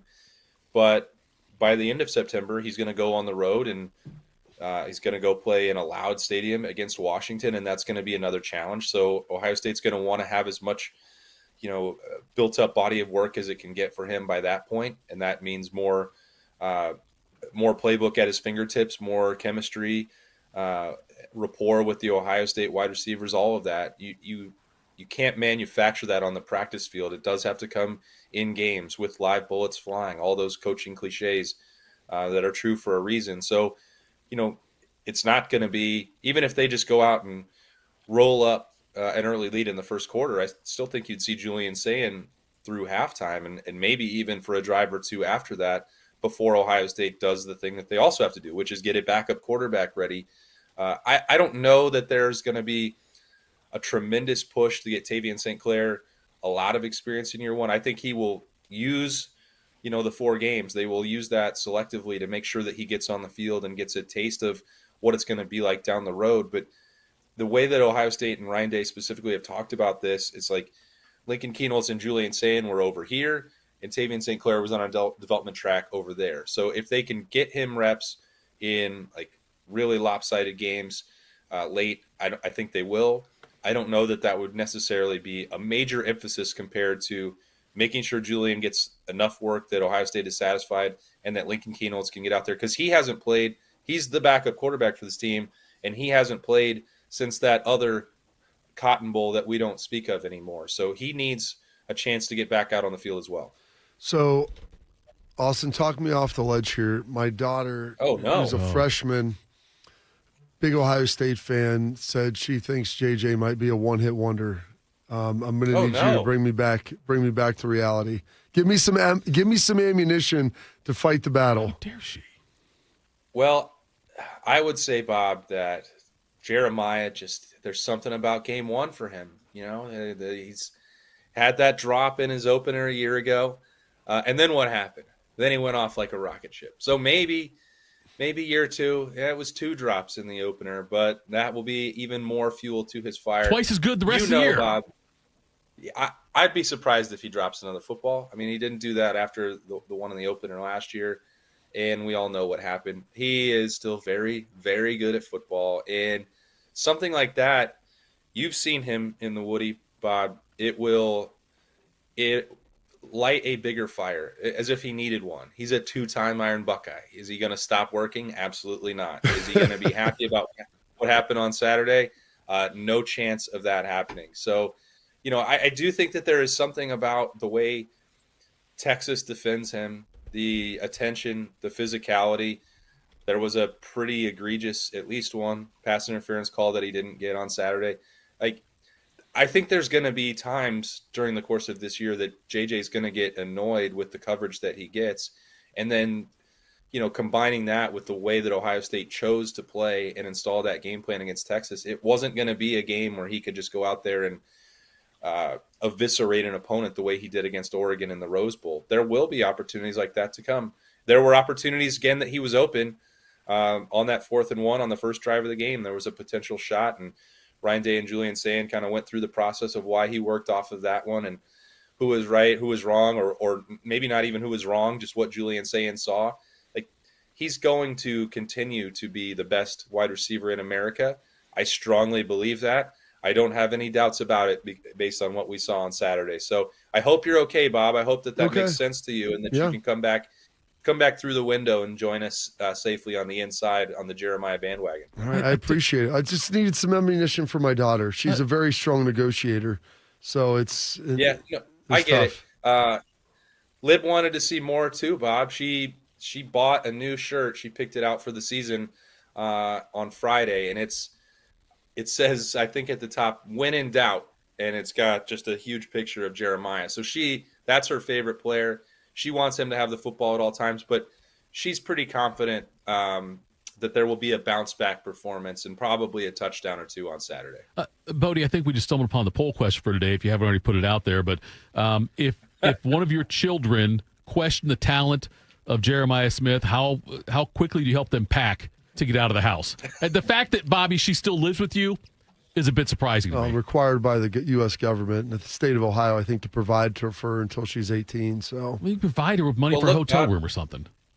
She's got high expectations, and she knows that the standard is the standard. Yes. And I can't fault her for that. I think you've drilled that into your children for years, and I think Jeremiah will say he's happy that Ohio State won, but he personally expects more from himself moving forward. So I think we can all be on the same page there. I'm not going to stamp this blasphemy. Austin, this coming up here against Grambling, what do you think Ohio State, what do you think Ryan Day really wants to accomplish? I think that this is one of those games where you get a chance to see what everyone else on this roster can do. And that sounds like an obvious statement, but the chance to validate your assumptions, which is the way that Ryan Day put it about, playing in a game. You get through a training camp and they thought they knew what Julian Sand was going to be capable of. Turns out it was way more than they expected. So that assumption, they were on the low side. Julian Sand proved he could be on the higher side. You're going to find that out for a lot more guys that didn't get that opportunity because of the nature of the game, the stakes against Texas, but also how close it stayed throughout. They were in a fist fight from start to finish.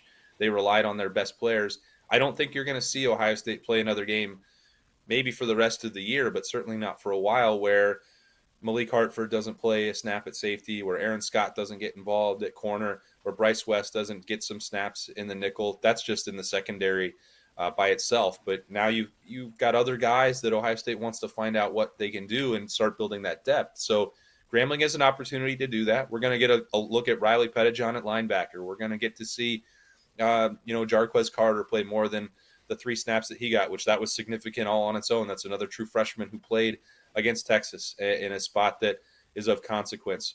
You're going to continue to see other offensive linemen rotate in there. Maybe Ethan Onyanwa more than just in the cameo, which was a really good cameo, by the way, the touchdown drive when he got in there at right guard in place of Tegra Shabola. So these are games where Ohio State is not going to be tested, shouldn't be tested for very long.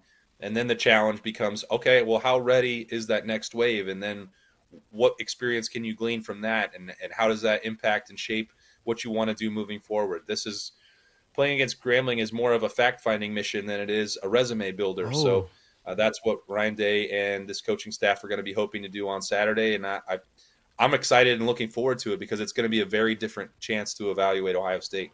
I'm sorry. I would say I mean no disrespect to Grambling when I say this, but is it possible that the spring game will be a tougher game for the offense and defense than Grambling?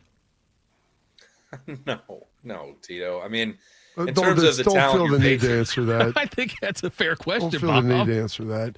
Austin, real question, because you mentioned some guys that weren't playing. You talked about Malik Hartford. You talked about Aaron Scott, West. I mean, I would even throw Bo Jackson in that mix. Yeah. As you started looking, I mean, was there someone that you were just uniquely surprised that they did not get in there on either the offensive or defensive side? Yeah, I wasn't surprised, Bob, that Bo Jackson didn't play in game number 1. I think you've got the program in your hands there, right? So even though there were some true freshmen that were out there, I was like, I expected James Peoples and C.J. Donaldson to primarily carry the bulk of that load for Ohio State offensively. I thought, and I feel the same way about wide receiver. So I wasn't surprised necessarily that Bo didn't play, that Mylan Graham didn't get any opportunities, Bryson Rogers. Like, there's a bunch of guys who are really, really good, who Ohio State they're not the starters and they didn't get to them. They didn't feel the need to shake things up. They didn't play 120 snaps in this game, and there's one football and one play at a time. So I want to see Mylan Graham more than anything. I am so excited for what he can become, and I understand why that opportunity didn't exist for him against Texas. But you mentioned the guys in the secondary. I feel the same way about Riley Pettijohn. Like, there's a bunch of really young talent that I think is going to be ready for more action than I tend to believe is possible for true freshmen.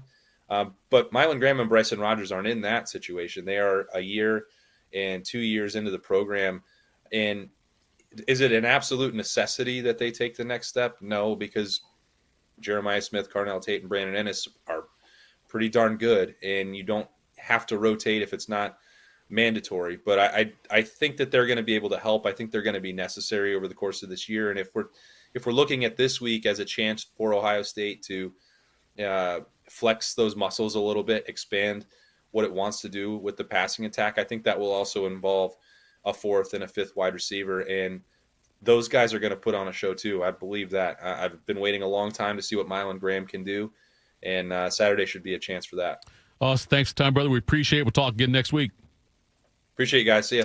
That was Austin Ward. He was one half, not saying which half, Bob, one half of the Austin and Berm. It's a podcast they do here for Better, 10 TV+. worse, top, bottom. Bobby, I'm not going to do this with you, Bobby. But it's a hell of a time to lead into our next segment.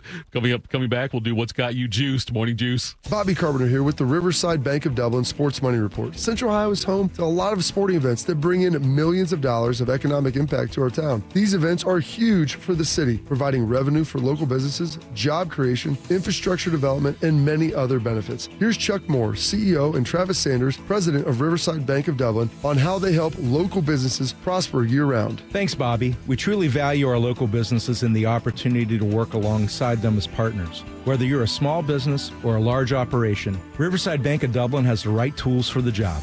Whether you need an SBA loan to get your business off the ground, a line of credit to keep your business running smoothly, or equipment financing to get your business up to scale, Riverside Bank will tailor a solution that fits your needs.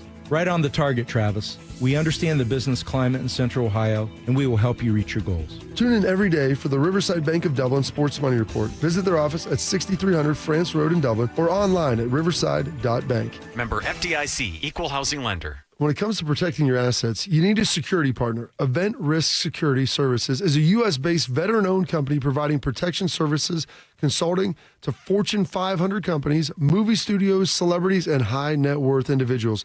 If you're tired of fluff margins with low compensation for poor quality services and an endless revolving door of vendor staffing, then give them a try. They're virtually the same cost, and they can address what keeps you up at night. Event Risk. Check them out at eventriskinc.com to learn more. We ask parents who adopted teens to share their journey. Nathan has taught me to embrace the moment. Age-wise, I'm in my late 60s. I'm old enough to be his grandfather. Will he be embarrassed to acknowledge me as his dad? I think the most important thing we can do is let them know that they're safe, that they're valued and cared for and loved, and that they're important. I knew I wanted to be adopted by him because of how he taught me to be the person who I am today. And it's coming from a dad that didn't expect to become a dad. And I feel very proud to be a son. That was what he needed, and he was what I needed. Every day is full of new opportunities. That's what it's been about, realizing the simple things that it takes to make such a huge difference in these kids' lives. Learn about adopting a teen from foster care at adoptuskids.org. Brought to you by Adopt US Kids, the U.S. Department of Health and Human Services, and the Ad Council. Dangers rarely lie out in the open, so no matter where you live, it's important to know harmful pests can hide in and around your home. Here I come! Rodents and cockroaches are drawn to food waste and garbage. I know you're out here. Ticks lurk in tall grasses, and mosquitoes lay eggs in standing water. I can hear you. Rodents, ticks, and mosquitoes can all spread dangerous diseases. I gotcha! Seek the facts you need at pestworld.org. A public service message from the National Pest Management Association. One man is a national champion, NFL veteran, and local business leader. The other man is Tito. This is Morning Juice. Sponsored by Riverside Bank of Dublin. Here's Bobby and Tito. All right, final segment of the program. Thank you to all the juicers out there turning up in the chat. We appreciate that, and all of you that are listening, however you are listening to us today. And if you want to listen to us again, of course on demand, but if you're driving around in your car, how about the Fan 2, 1460 AM? Catch the replay from 1 to 3. Oh, yeah. Every day. Got to catch it on the replay. Semi-live. Before we go into this, I got a question for both you guys. Do I need to put in a ticket for this ball? I wouldn't bother. We'll just go steal. We'll just go find you Let one. me go see you're out. Just go steal one from someone else. That's the best way to do it. That's what my kids do. Whenever their charger disappears, they go steal one. Find one. And usually the one that they always go to, their honey hole is beside my bed because my chargers are always there because I don't take them and move them around. And so when I go to put one and take it, it drives me nuts. I go to bed at night and I'm like, where's my charger? Did it just wander away? Did AI incept it and now it has a mind of its own? It's like Star Wars, Transformers, Bodie, pops the legs up and walks away. I'm wondering if this was Tim Hall that did this after the golf club debacle when I inadvertently borrowed his putter. No, you are a thief. Well, no, I'm not a thief. I brought it. Bobby, if I was a thief, I wouldn't bring it back. I didn't. I would have copped. I wouldn't have owned up to it. But I'm saying, I wonder if that was a Tim Hall. You know what? I think that's what we got here. There's your poll question. Did Tim Hall take Tito's mouse ball? How about that? That's a great poll question right there. HR endorsed. They'll do that one. All right, let's do what's got you juiced. And boom goes the dynamite. What's got you juiced? Sponsored by Billiards Plus. Find your next grill and everything you need for the master griller. Billiards Plus on Dublin Center Drive in Dublin. How about them Cowboys? Bobby, our TV over there doesn't have that on. I can't see it. You know what would be suffice? Maybe if they just had a series of mirrors in here, Bodie, that we could then watch the TV. There you go. Like That'd be perfect. Like a clown house in here. It would just bounce the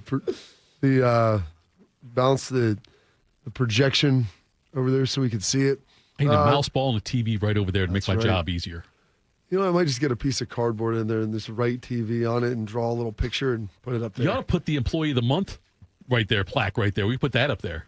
Motivate. My one? Just the whole thing. The employee month, like, let's get the ones we have I've out had there. over 200. I've had over 144 months to be able to land it, Bodie. I got one.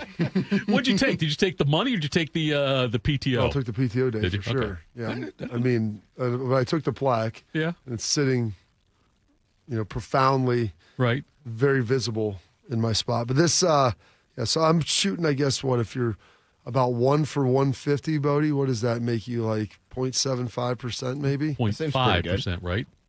What? What'd you say? 1 for 150. 1 for 150. Yeah. That'd be 0.5, wouldn't it?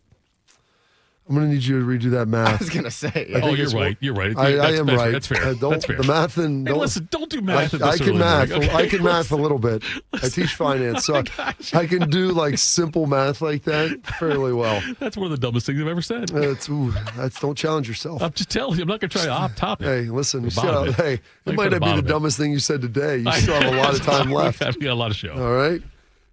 It's got me juiced. It's Wednesday, and Bodie let me on this little nugget.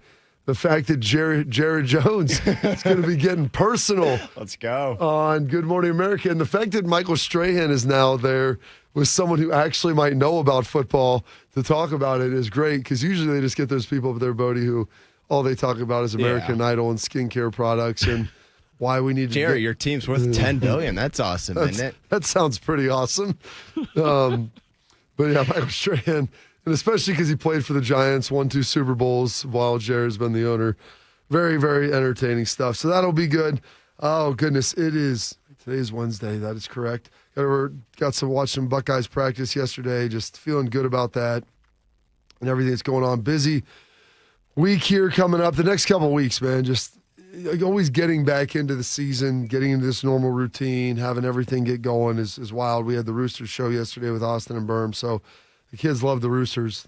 Brought the mini corn dogs home. They really enjoyed them.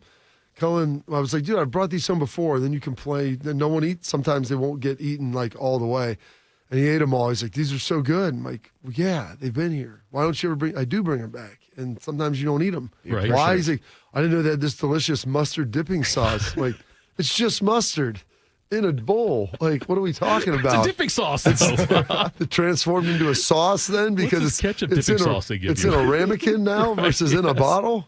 Delicious. Oh my gosh, it was absolutely wild stuff. But I had a football practice with them. I always get to watch about an hour and 40 minutes of Ohio State's practice. They'll be wrapping up about a half hour, 20 minutes left, and all right, time to go coach my kids and watch a degree of football that looks markedly different than what I'm seeing out here right now. But it's a lot of fun.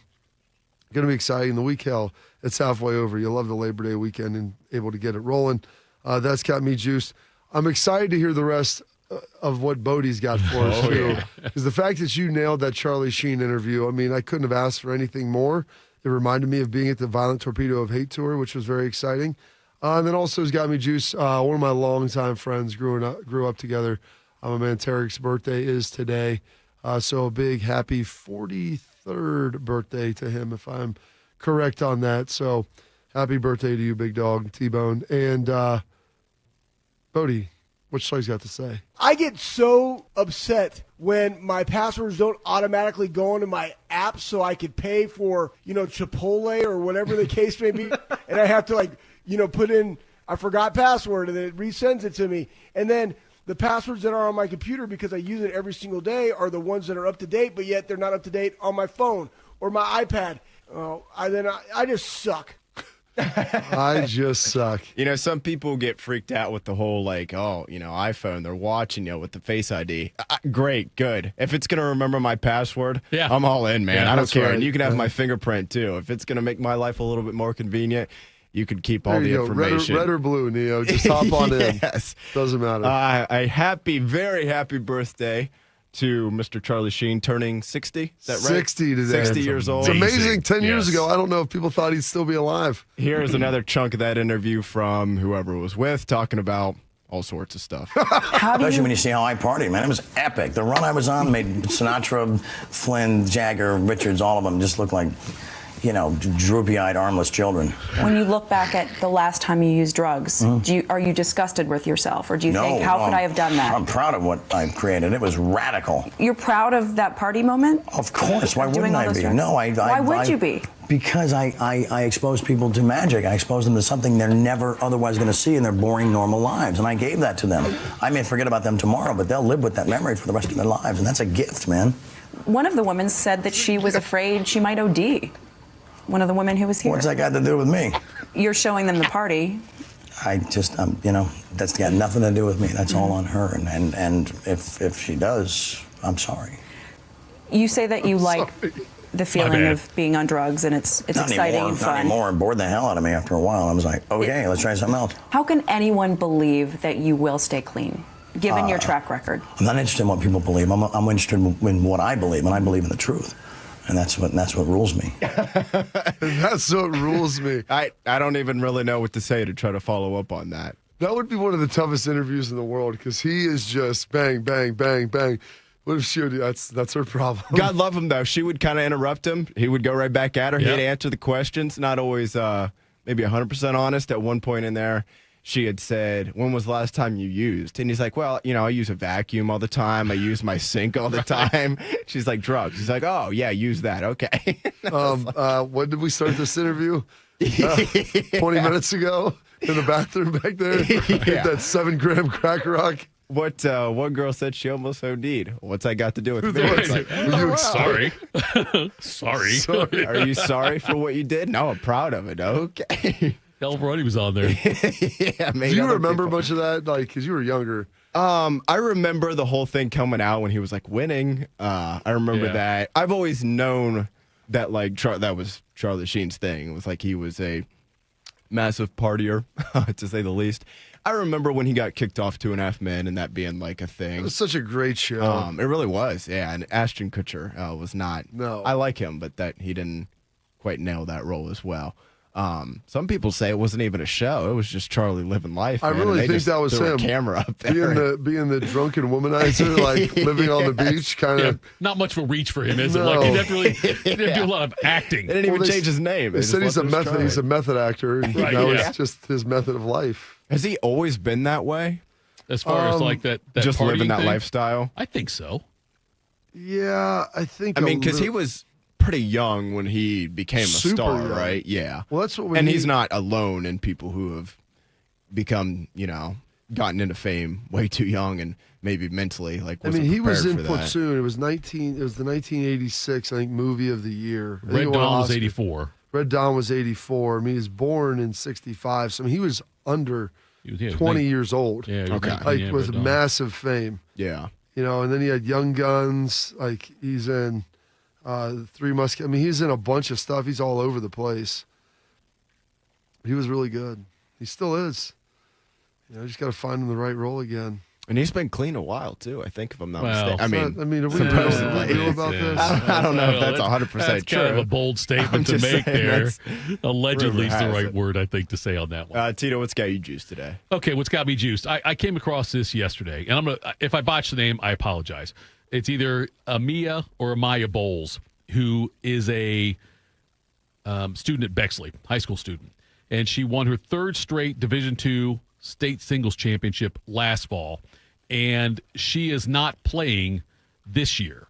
She's instead going to focus on playing in other tournaments like national, international tournaments. She's going to not play high school tennis this year. She has gone 56-0 in her career, Bob, and has lost only one set in high school. 56-0 and has lost only a single set. What do you waste? Yeah, single. That means you never lost a game. She's the real LeVar Ball. So yeah, and so she's going to do this. I was curious to get your thoughts on that because I saw something. It's a player. It's somebody who's in high school still, who is going to. She's foregoing her senior year of tennis. Yeah. To go and participate in other national, international tournaments, and. That seems. I know we had young tennis players that played like Tracy Austin. I think was 14 when she played at Wimbledon. And I know like Jennifer Capriati and all that. But I think it's pretty cool that there's someone from Columbus here and from Bexley who's doing this. So, speaking of that, yes. Robert Cash and the men's doubles yesterday, they won 6-3, 6-3. Him and Tracy, they advanced to the quarterfinals of the U.S. Open last night. So got a chance to watch that. He went to Ohio State. Really talented player. Obviously, younger guy. But, yeah, he advanced to the quarters last night, 6'3", 6'3", and beating the 10th ranked seed. So they did a heck of a job. Got a chance to watch that. Our internet was not doing well, so our ESPN Plus was not operating at peak efficiency, which our kids I was going to say, how are the kids? I mean, they look like Charlie Sheen. Follow me to freedom. They were out there like Charlie Steiner, actually. It was so bad. They were more mad that their things wouldn't load, but it was awesome. So a huge shout out to Robert doing that last night. I think he went to New Albany, I want to say. Oh, did he really? Played at Ohio State. Yeah. Really good player. I don't.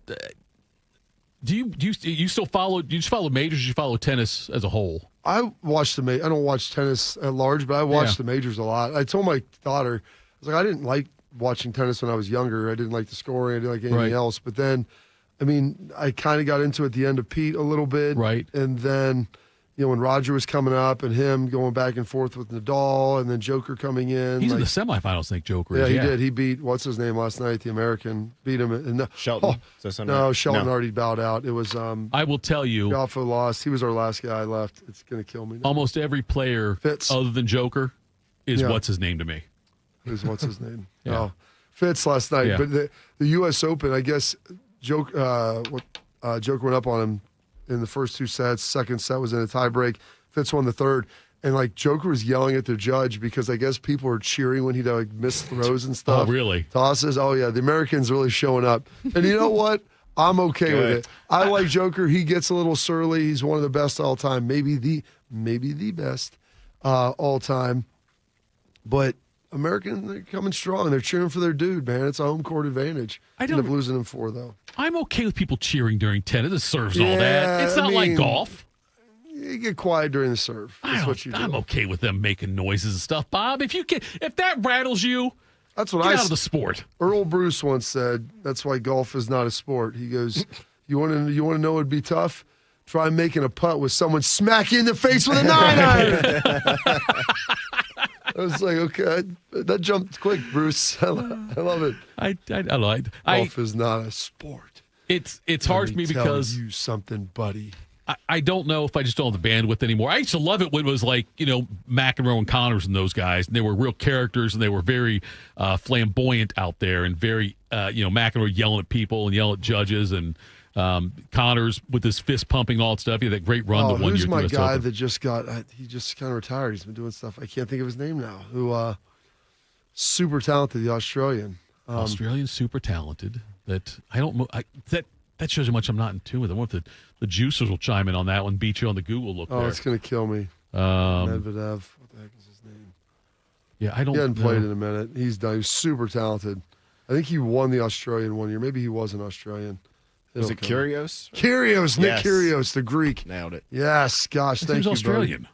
I think he won the Australian. I think he was Australian. Maybe he got to the final. That's the only time. But he would melt down. He was a big racket smasher.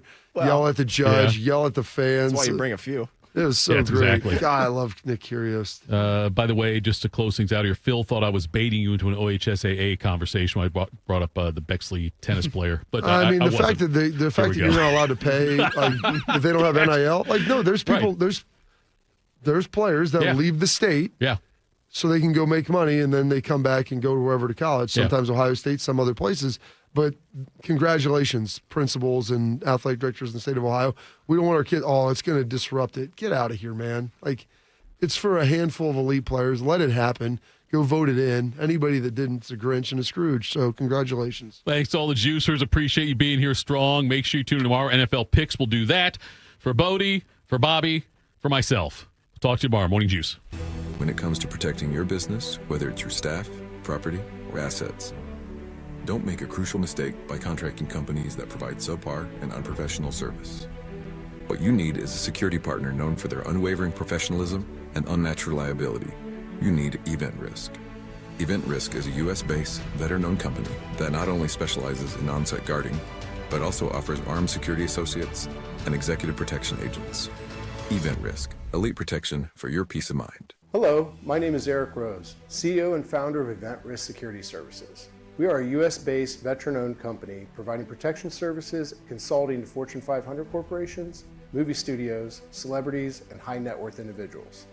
If you're tired of fluff margins with low compensation for poor quality security officers and an endless revolving door of vendor staffing, then give us a try. For virtually the same cost, we can then address what keeps you up at night. Visit eventriskinc.com. I'm Shanola Hampton. Every day, millions of people face hunger. Today, I will share with you some of their experiences. I'm stuck between paying for medications or paying for food. John from Maine. After paying my bills, I can buy groceries. It's sad to say, food comes last. Alice from Oregon. I thought pantries were for less fortunate people, but anybody could be less fortunate in a day or even a second. Claire from Virginia. The Feeding America network of food banks helps provide over 6 billion meals to people in need each year. No one should have to worry where their next meal will come from. Together, we can end hunger. Learn more at feedingamerica.org.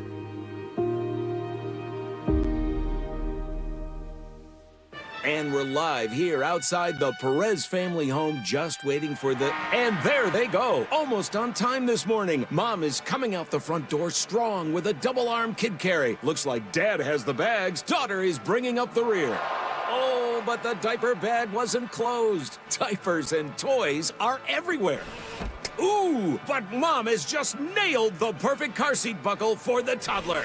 And now the eldest daughter, who looks to be about 9 or 10, has secured herself in the booster seat. Dad zips the bag closed, and they're off. But looks like Mom doesn't realize her coffee cup is still on the roof of the car. And there it goes. Oh, that's a shame. That mug was a fam favorite. Don't sweat the small stuff. Just nail the big stuff. Like making sure your kids are buckled correctly in the right seat for their age and size. Learn more at nhtsa.gov/the right seat. Visit nhtsa.gov/the right seat.